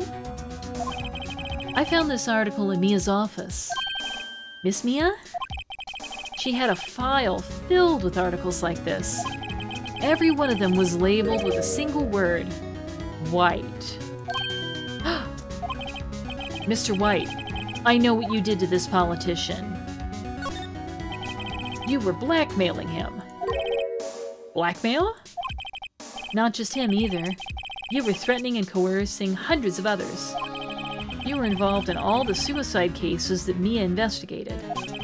This company is built on blackmail. I'm right, aren't I? What a bizarre accusation. Mr. Wrong. What is it that you should be doing now? Investigating me? No. I think not. You should be searching for the one who killed Miss Mia. Secretary's office, hello? Mr. Wrong will be leaving now. Yes, sir. I'll send someone right away. Wait a second, Mr. White. Well, he's wrong, right? You're wrong, Mr. Wright. Excuse me? What I should be doing now is going after you. Just what are you insinuating? Mia was onto you. She was keeping tabs. For this reason, you had April May tapping her phone. Then, Mia was murdered and all the documents about you mysteriously disappeared. So, the culprit would be? Even a child could work it out, Mr. White. You did it. Secretary's office. We won't be needing an escort from Mr. Wrong. Instead, please connect me to the public prosecutor's office. Of course, sir. One moment, please. White, that you? What are you doing calling me at a time like this? Hello, Chief Prosecutor? I've changed my mind. I want to testify tomorrow. What's this about? The Mia Fey case. I witnessed the murder, you see. And thus, as a very important witness, I would like to testify. What? Why now? I thought you said you didn't want to go to court. Quietude. I told you I changed my mind, didn't I? Oh, and one other thing. Send the police over here right away. The man is standing right in front of me. He looks dazed, but could be violent. What? What man? Are you even listening? The executioner, the hatchet man, the liquidator, the killer man. What? Mr. White, this isn't another one of those. Chief Prosecutor, I do not believe you are in a position to freely offer your opinions to me, correct? I'm telling you to send the police, now! Did I not tell you, Mr. Wrong? You are a mere lawyer. As was Miss Mia. How dare you? I'll point the finger at you, and you will be tried as Miss Mia's killer. Oh my gosh, I can't believe this turn of events! The case is as good as settled. No lawyer of any worth will defend you. I have friends in the local lawyers association, you see. You'll be given a lawyer so stupendously inept that they make even you look competent. Oh man, that is a sick burn. I feel faint. Detective Gumshoe reporting, sir. Ah, Butts! Harry Butts!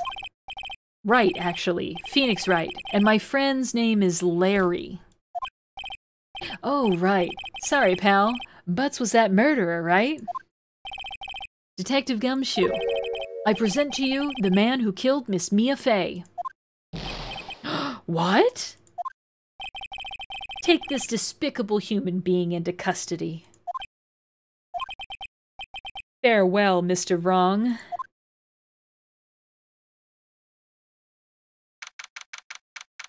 Not looking good for our boy. I can't believe it's only been a day since the first trial. My trial begins tomorrow. White's going to set a trap for me. And the prosecution will be in on it, of course, Edgeworth included. An attorney was assigned to me by the state yesterday. I refused. I had an idea. Right. Mr. Wright. Oh, Maya. Great, they let you out of detention. Just now, yes. It's all thanks to you. Now I'm afraid we've switched places. What? You mean you? I explained what had happened to Maya. I don't believe it. How many people does that man need to destroy before he's satisfied? My mother, my sister, and now you. This has gone too far. Mr. Wright, please tell me, is there anything I can do? Well? Help me break out of here? I don't know if breaking out of here is a good choice. I guess cheer me on in court. Well, you could cheer for me in court. Cheer for you? You mean like a cheerleader? Huh? Yeah, like that. Alright, leave it to me. Huh? I better go get a uniform and some pom-poms. Wait a minute. Wait. What? I'm kidding. It was a joke. No way. No, really, I was kidding. But thanks. It's good to know you're on my side. And there really isn't anything you can do for me anyway. But I can't just sit here and do nothing. I've got to give that man a piece of my mind. Just a piece? Okay. Then, come to the trial tomorrow. Okay, I'll be there. I'll show them a thing or two.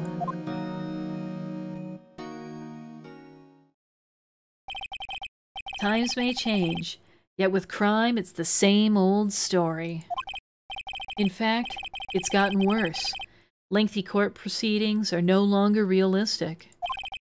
Beginning a few years ago, a limit of 3 days was put on initial court trials. Almost all finish in a day, most with a guilty verdict. I never thought I would end up in the defendant's chair myself for this case. With the true culprit appearing as the star witness. This is it. Tomorrow, it's me or him. Oh man, it's all coming together now. We better save our progress.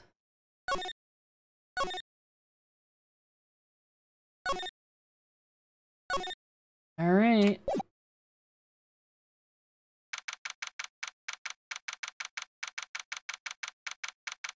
So we're back in the defendant's lobby. Let's see what goes down today. Well, I guess this is it. Yeah. One way or another, this case gets decided today. Ah, Phoenix, look! Prosecutor Edgeworth. I received a call from the Chief Prosecutor's office yesterday. I was told that whatever Mr. White says today, it will be the absolute truth. No matter how you try to attack his testimony, if I raise an objection, I have it on good faith that the judge will listen to me. See, the fix is in. What? Does White have the judge in his pocket too? So, you're saying I'm going to be guilty. End of story? I will do anything to get my verdict, Mr. Wright. Anything. Why? Why? How can you torment an innocent person like this?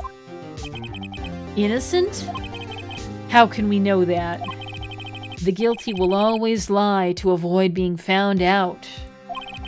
There's no way to tell who is guilty and who is innocent. All that I can hope to do is to get every defendant declared guilty. Wow, that's a pretty depressing outlook, Edgeworth. So I make that my policy. Edgeworth, you've changed. Phoenix, you know him?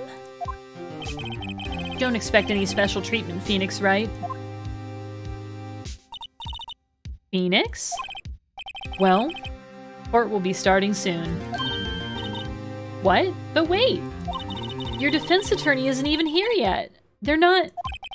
I'll be defending myself. See, this is a huge mistake because, as the saying goes, the attorney who defends himself has a fool for a client.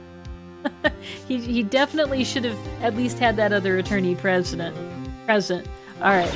What? Okay, let's do this.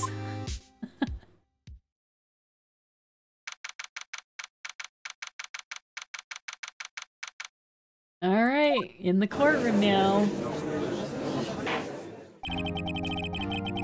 Court is now in session for the trial of Mr. Phoenix Wright. The prosecution is ready, Your Honor. The defense is ready, Your Honor. Mr. Wright, are you sure you're up to doing this? Yes, Your Honor. I will be defending myself. Understood. Very well. Mr. Edgeworth, your opening statement, please. As the details of the event are already quite clear to the court, today we will hear the testimony of a witness to the defendant's crime. I see. The prosecution may call its witness. That went far too smoothly. Why didn't the judge ask Edgeworth why his witness didn't testify before? It's like he already knows why. If anyone's going to raise an objection about this, I suppose it's me. Well, let's try at least. Mr. Edgeworth, you owe an explanation to the court. Why didn't this witness testify in the trial against Miss Maya Fey? I'm ever so sorry. Mr. White is a busy man, and besides, at the time, I thought that Ms. May's opinion was all that would be needed. Again, my sincerest apologies to the court. Excellent, Mr. Edgeworth. I appreciate your demeanor. Well, that wasn't helpful for us at all. Great. He gets to show off and I get nowhere. I would like to call Mr. Red White to the stand.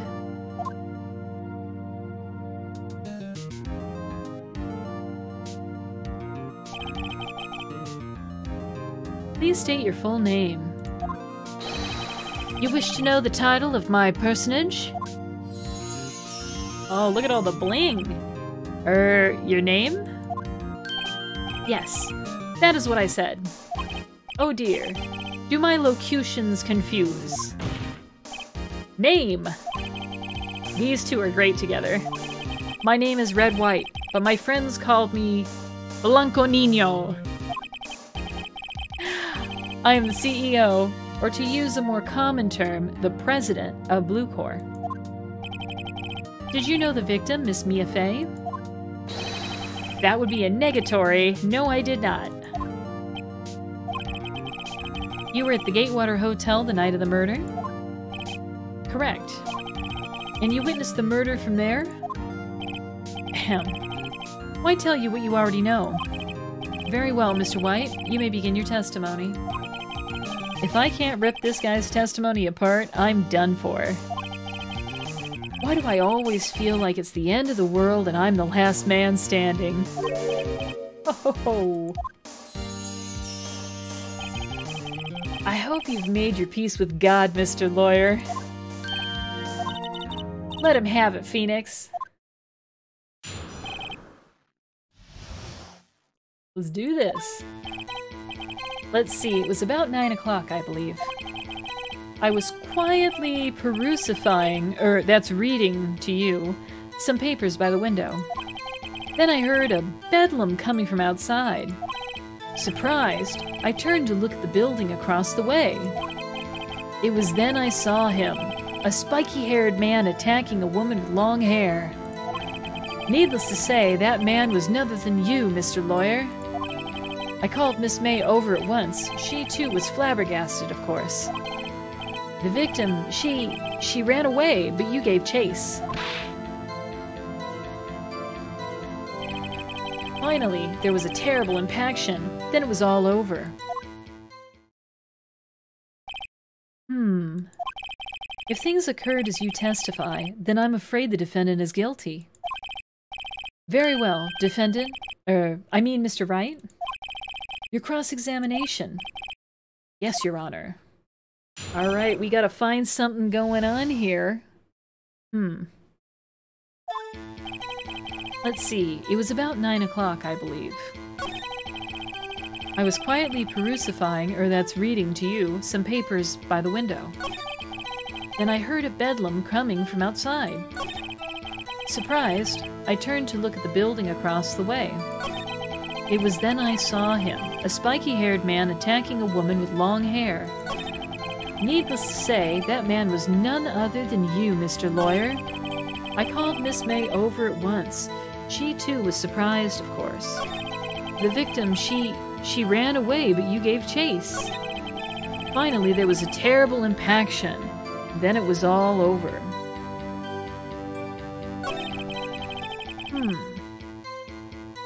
Let's get a little more info about this running away situation.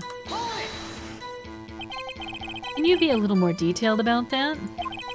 I think it's worth knowing exactly what happened. Of course. Comprende. I understand. The victim was attacked by you and ran to the left. You gave chase and struck her down. Are you sure? As you know, I am always abso-positively perfect. Perhaps you could change your testimony to reflect this new detail. The victim ran to the left, and you gave chase. I don't know, I think... Didn't the other gal say that the victim ran to the right?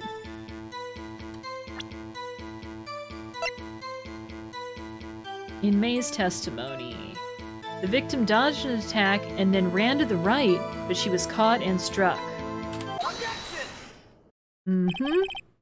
Wait right there. Mr. White, you've dug your own grave. What is this? You said the victim ran to the left, but that directly contradicts Miss May's testimony. She clearly stated that the victim ran right. Oh, it's simple. You must have misheard her. I think not. Look at the floor plans. The killer was here, and the victim here. The victim ran to the left as you claimed she did. She would have been running directly away from the door. She would have been running into a dead end. Don't you find that odd? Look at his face! Very strange. I did see her run to the left, I did. Phoenix, look at his face. I don't think he's lying about this one. True. Maybe he really did see the victim run left. So he did witness the killing. Wait a second. Mr. Wright? Yes, Your Honor? Miss May says right, and Mr. White It says left. Can you explain this contradiction to the court? Well, both of them are right. Both witnesses are telling the truth, for once. Ha! I doubt it. Or rather, that does not clear up the contradiction. There is one scenario that would explain their conflicting accounts. What? Obviously, the witness was not viewing the crime from the hotel. Right? Mr. Wright, what do you mean? Yes, what do you mean he was not viewing the crime from the hotel? If he was not in the hotel, where could he have been? In the law offices of Fay and Company, of course. Mm-hmm. More specifically, he was standing here. Right there. He was standing right here where the killer was standing. This is where he was. Look, when the victim ran for the door, if he was watching from this point, to him it would appear that she ran to the left. Please, this is no time for jokes and ill taste. That is where the killer was standing. Exactly, Edgeworth. Order! I will have order. Anyone disturbing the order of this courtroom will be held in contempt. Mr. Wright, what are you suggesting? Rapscallion! The postulations of the defense are a distortion of the truth, Your Honor. Indeed, they do seem a bit far-fetched. Ho ho ho! You provide us with so much entertainment, Mr. Lawyer. What now? He's laughing? The hilarity of the moment made me remember something. It appears I have been unclear, and for this I apologize. Mr. Your Honor, might I be allowed to testify once more? Oh, he wants a redo. Very well, let's hear your revised testimony. Good luck. You can't fix a broken testimony, buddy.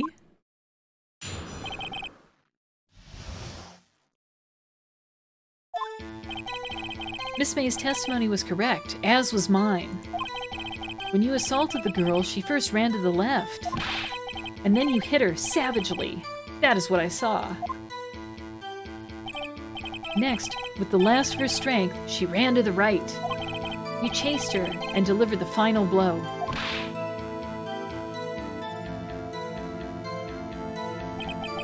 That is what Miss May saw. You see? You hit her twice. Don't you remember, Mr. Lawyer? Well, that can't be it either. That does seem to make sense. Will you be cross-examining the witness's testimony? You bet I will. I mean, yes, Your Honor.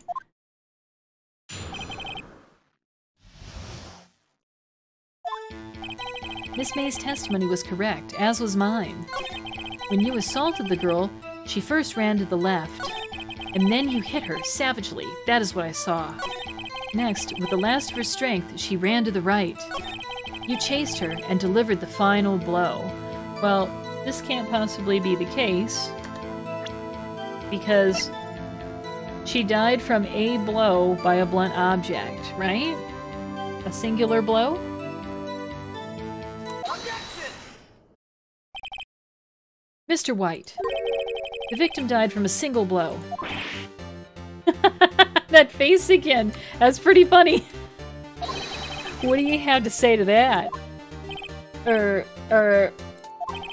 Now's my chance to hit him where it counts. Mr. White, wasn't it you who told this court you were abso-posolutely perfect? I will refrain from using this phrase from now on. Your Honor, if you could ask the witness for a new testimony. The witness is obviously confused, Your Honor. I would like to request a 10-minute break. Yes. Yes, quite. The witness is confused because he's lying. I emphatically request that there be no break, Your Honor. Yeah, we want justice. Don't let him get away! Very well. If the witness would care to revise his testimony. The crowd's on my side. No slipping out of this now, White. Mr. White? Okay.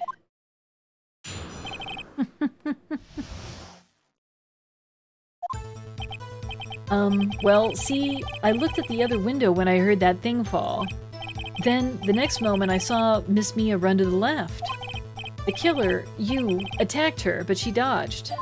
And then she turned and ran for the door.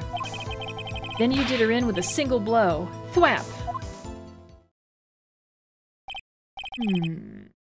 Thwap indeed.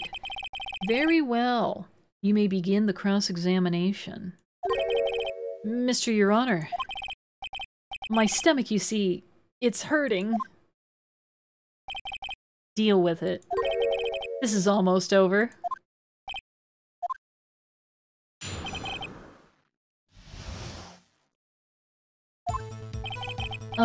Well, see, I looked at the other window when I heard that thing fall. That thing? You heard that thing fall. What exactly was that thing? Huh? Oh, that? The glass light stand. Right, the one that had fallen over at the scene. Phoenix. Doesn't something about that strike you as odd? Yeah, very odd. I'll press it further. Mr. White. Huh? What? You're saying you saw the glass light stand? Yes. Then change your testimony to reflect that. Sorry, my bad. The witness will revise his testimony. Okay, of course.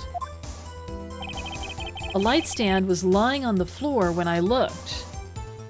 Really? It was...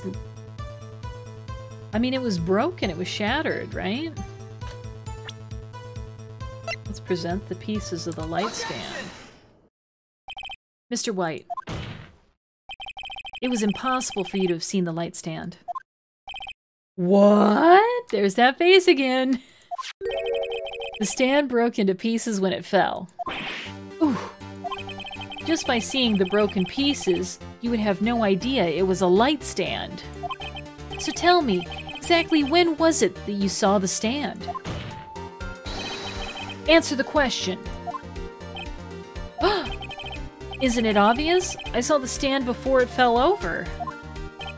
So, you saw the stand before the victim was attacked, then? Correct. That would be no problemo, right? Big problemo. There's a big problemo. I mean problem here. What problem is this? Mr. White, let me make sure I have this straight. You saw the glass light stand through the window from the hotel before the incident occurred. Correct, that is so. It's conclusive, definitive, undeniable, unimpeachable. No, it's impossible. You couldn't have seen the stand. What? Why couldn't he? You have proof? I sure do, Your Honor. A person in the hotel could not have seen the stand before it fell over.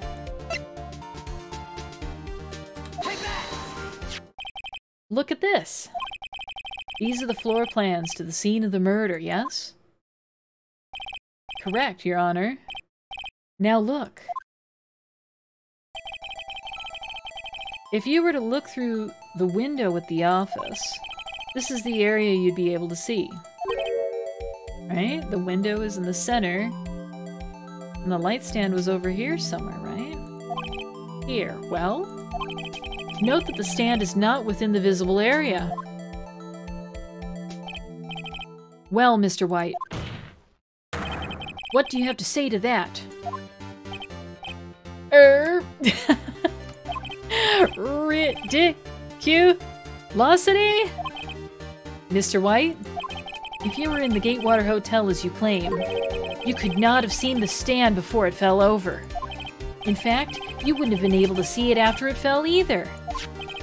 There's no way you could have recognized the broken shards as a glass light stand. So, when did you see the stand, Mr. White? It must have been the moment that it fell. And the only place you could have seen that from is inside the Fey Law offices. In other words, you were at the scene of the crime when the murder took place. Yeah!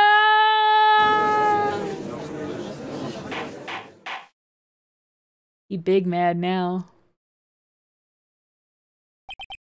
Mr. White? What's going on now? Mr. White.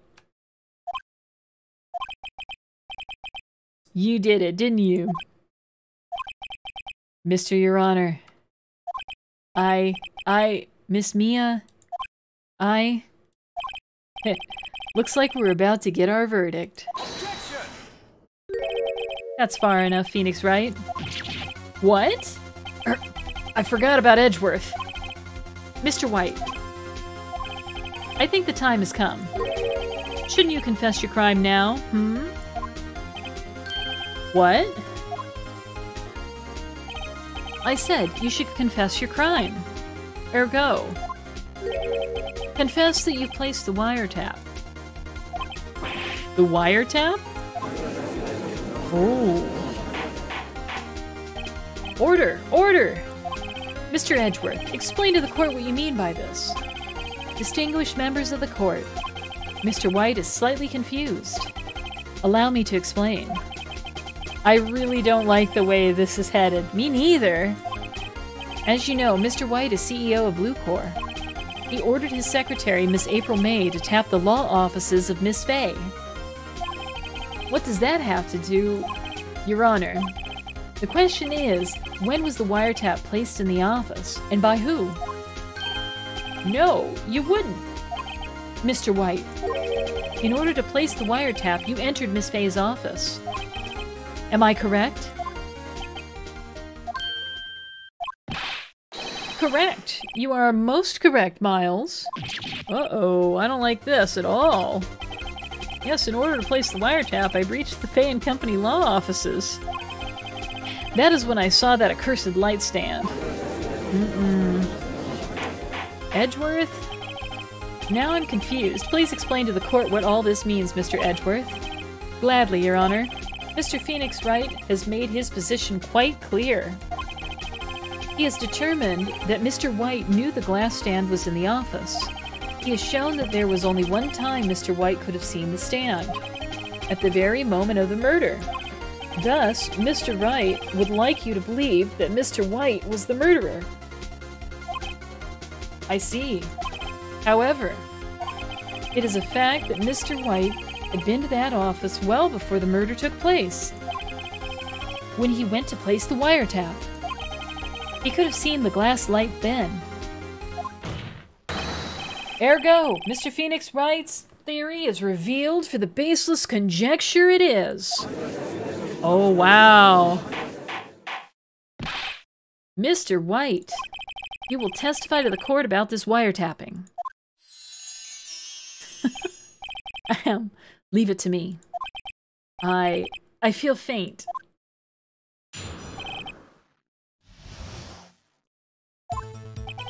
It was the beginning of September, the week before the murder. I had entered the Fay & Company law offices. Of course, I had done so to place the wiretap. That is when I saw this glass light stand. So you saw the stand before the night of the incident, and this is how you were able to identify what had fallen over, by the sound? Correct, that is right. I see. Very well, Mr. Wright. You may cross-examine. God, what am I supposed to do now? Good luck, Phoenix.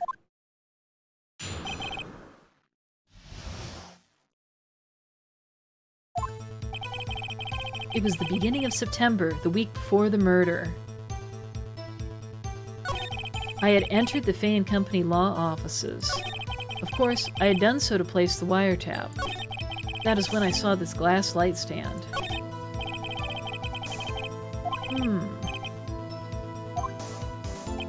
Okay, well there's nothing really there. Let's press him for some more info. Do you have proof? Miss April May knew the details of Ms. Faye's phone conversation. This proves that the wiretap was placed before the murder. It's true? Huh, right. I had entered the Faye & Company law offices. Was it really you that went to the office? Or was it Miss May? Unidentified fingerprints several days old were found in the Faye & Company law offices. Those were obviously Mr. White's. And if I know Edgeworth, he's already run a check on those prints. Now, Mr. White, tell us why you went to the Faye & Company law offices. Of course, I had done so to place the wiretap. Why did you tap Mia's phone?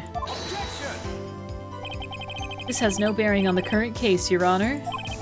Blue Corps is a detective agency of sorts. We have a responsibility to protect client confidentiality. That is when I saw this glass light stand. Why did you notice something as innocuous as a light stand?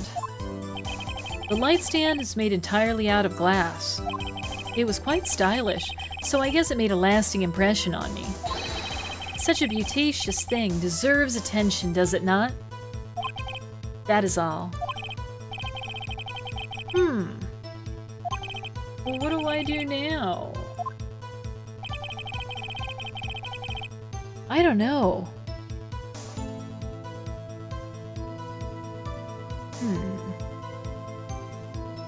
Let's look at our evidence inventory. Is there anything we can press him on? Guess not.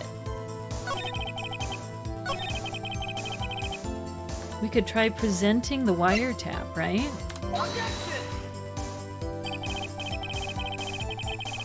This evidence clearly reveals the contradiction in that statement, Your Honor. No, it doesn't. How exactly are that evidence and the statement just now related? They aren't, are they? Alright, well that didn't work well. Mr. Wright, please think the facts over before making accusations. Oh no! I don't think that won me any points with the judge. Of course, I had done so to place a wiretap. Don't tell me I've run out of ammo. Tisk tisk. I'm afraid that's as far as you go, Mr. Wright. The time has come for you to admit your defeat. You fought honorably. No more. I can't take this anymore. Mr. Wright? Are you giving up? Yes, Your Honor. Phoenix! Phoenix, over here! I know that voice. Mia? Never give up, Phoenix. Mia! But she's dead! Where am I? The waiting lobby? What happened? Oh, right. I lost the trial. I was hallucinating. Ah, you're finally awake. That's pretty funny. Hey, Phoenix. Gak? That's no way to greet an old friend. Phoenix, I want you to look at me.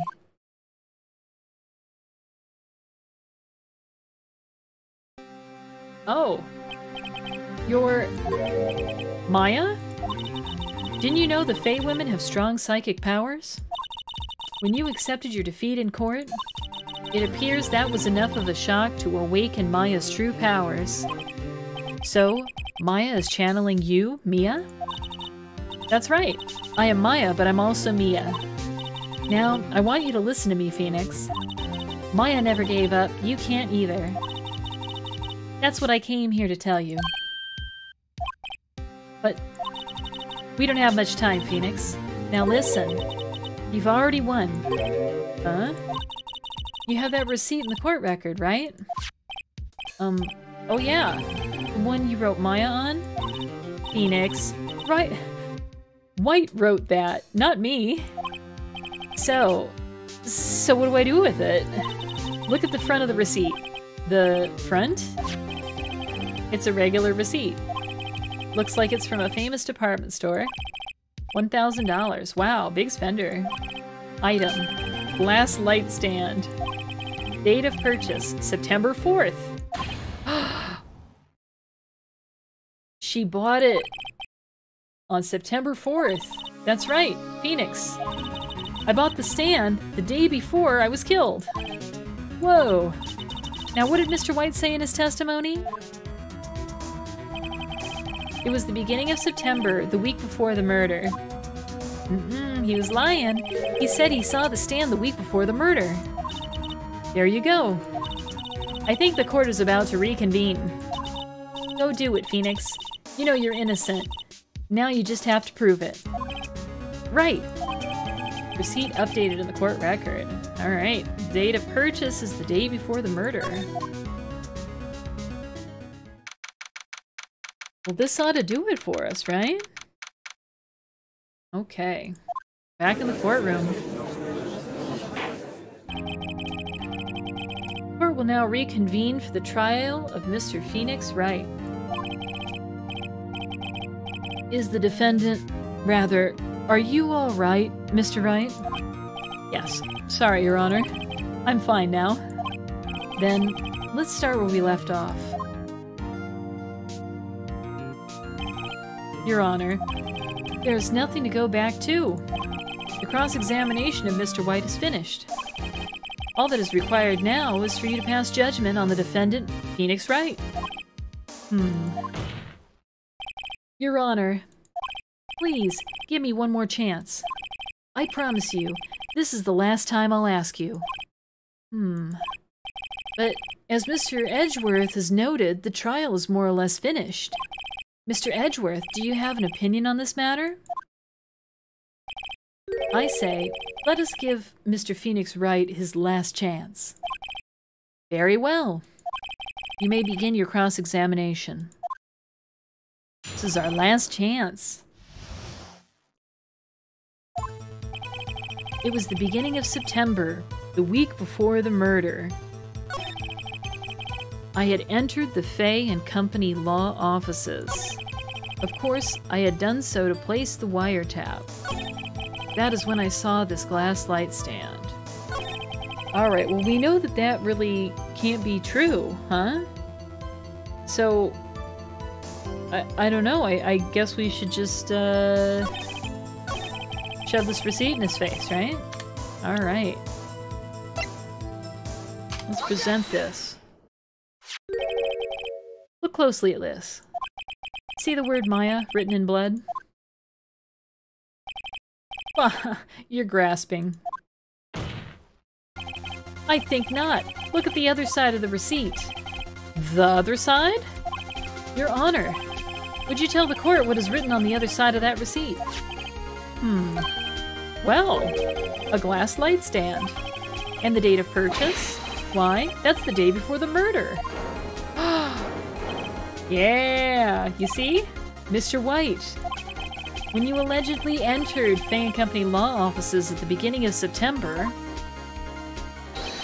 the stand could not have been there. Whoa!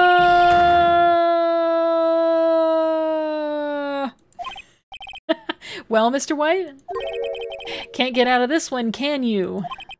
No, it's impossible. Oh, he's losing it. Well, Your Honor, I understand there must be quite a bit of pressure on you.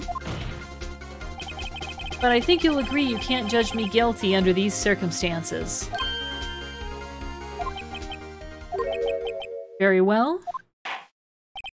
Then, that is all for the trial of... Objection!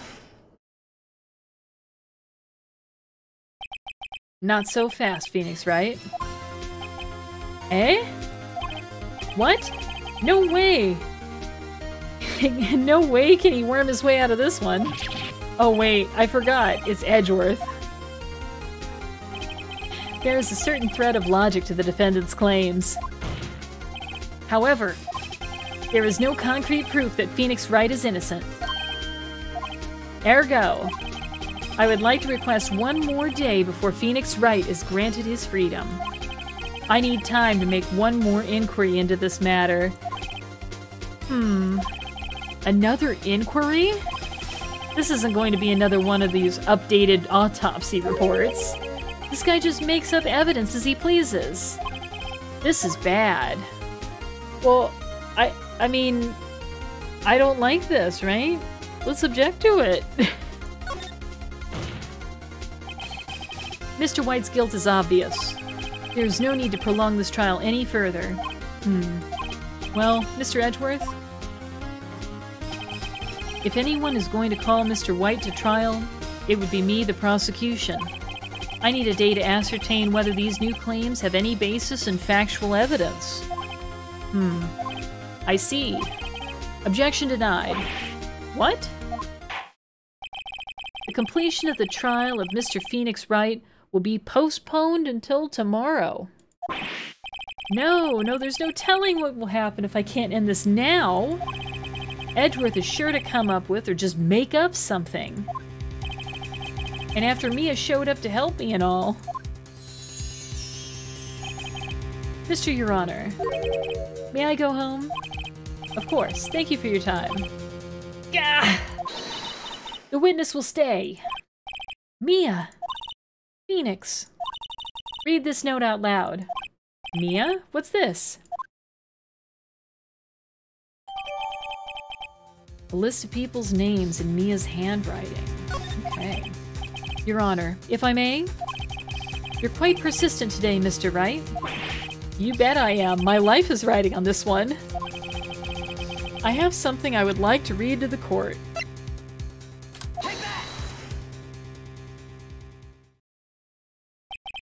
The memo Mia had given me was a list of names. Many of them sounded strangely familiar. People in finance, famous celebrities. That's when it happened. Oh! Stop! Desist! Halt! Please stop! Make him stop! How? How did you get that list? Mr. White, admit your guilt right here, right now. Or else this list will be released to the press.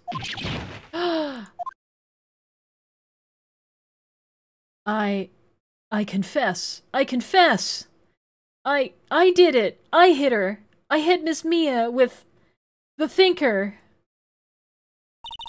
Case closed, Your Honor.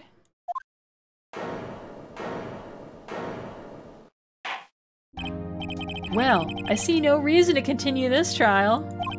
Mr. Wright? Yes, Your Honor. You've done it again. That was quite a spirited defense. Yes, Your Honor.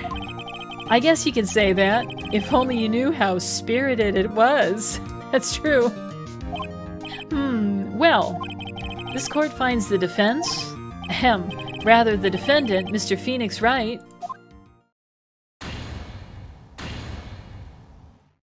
Yeah! Not guilty! That is all. This court is adjourned.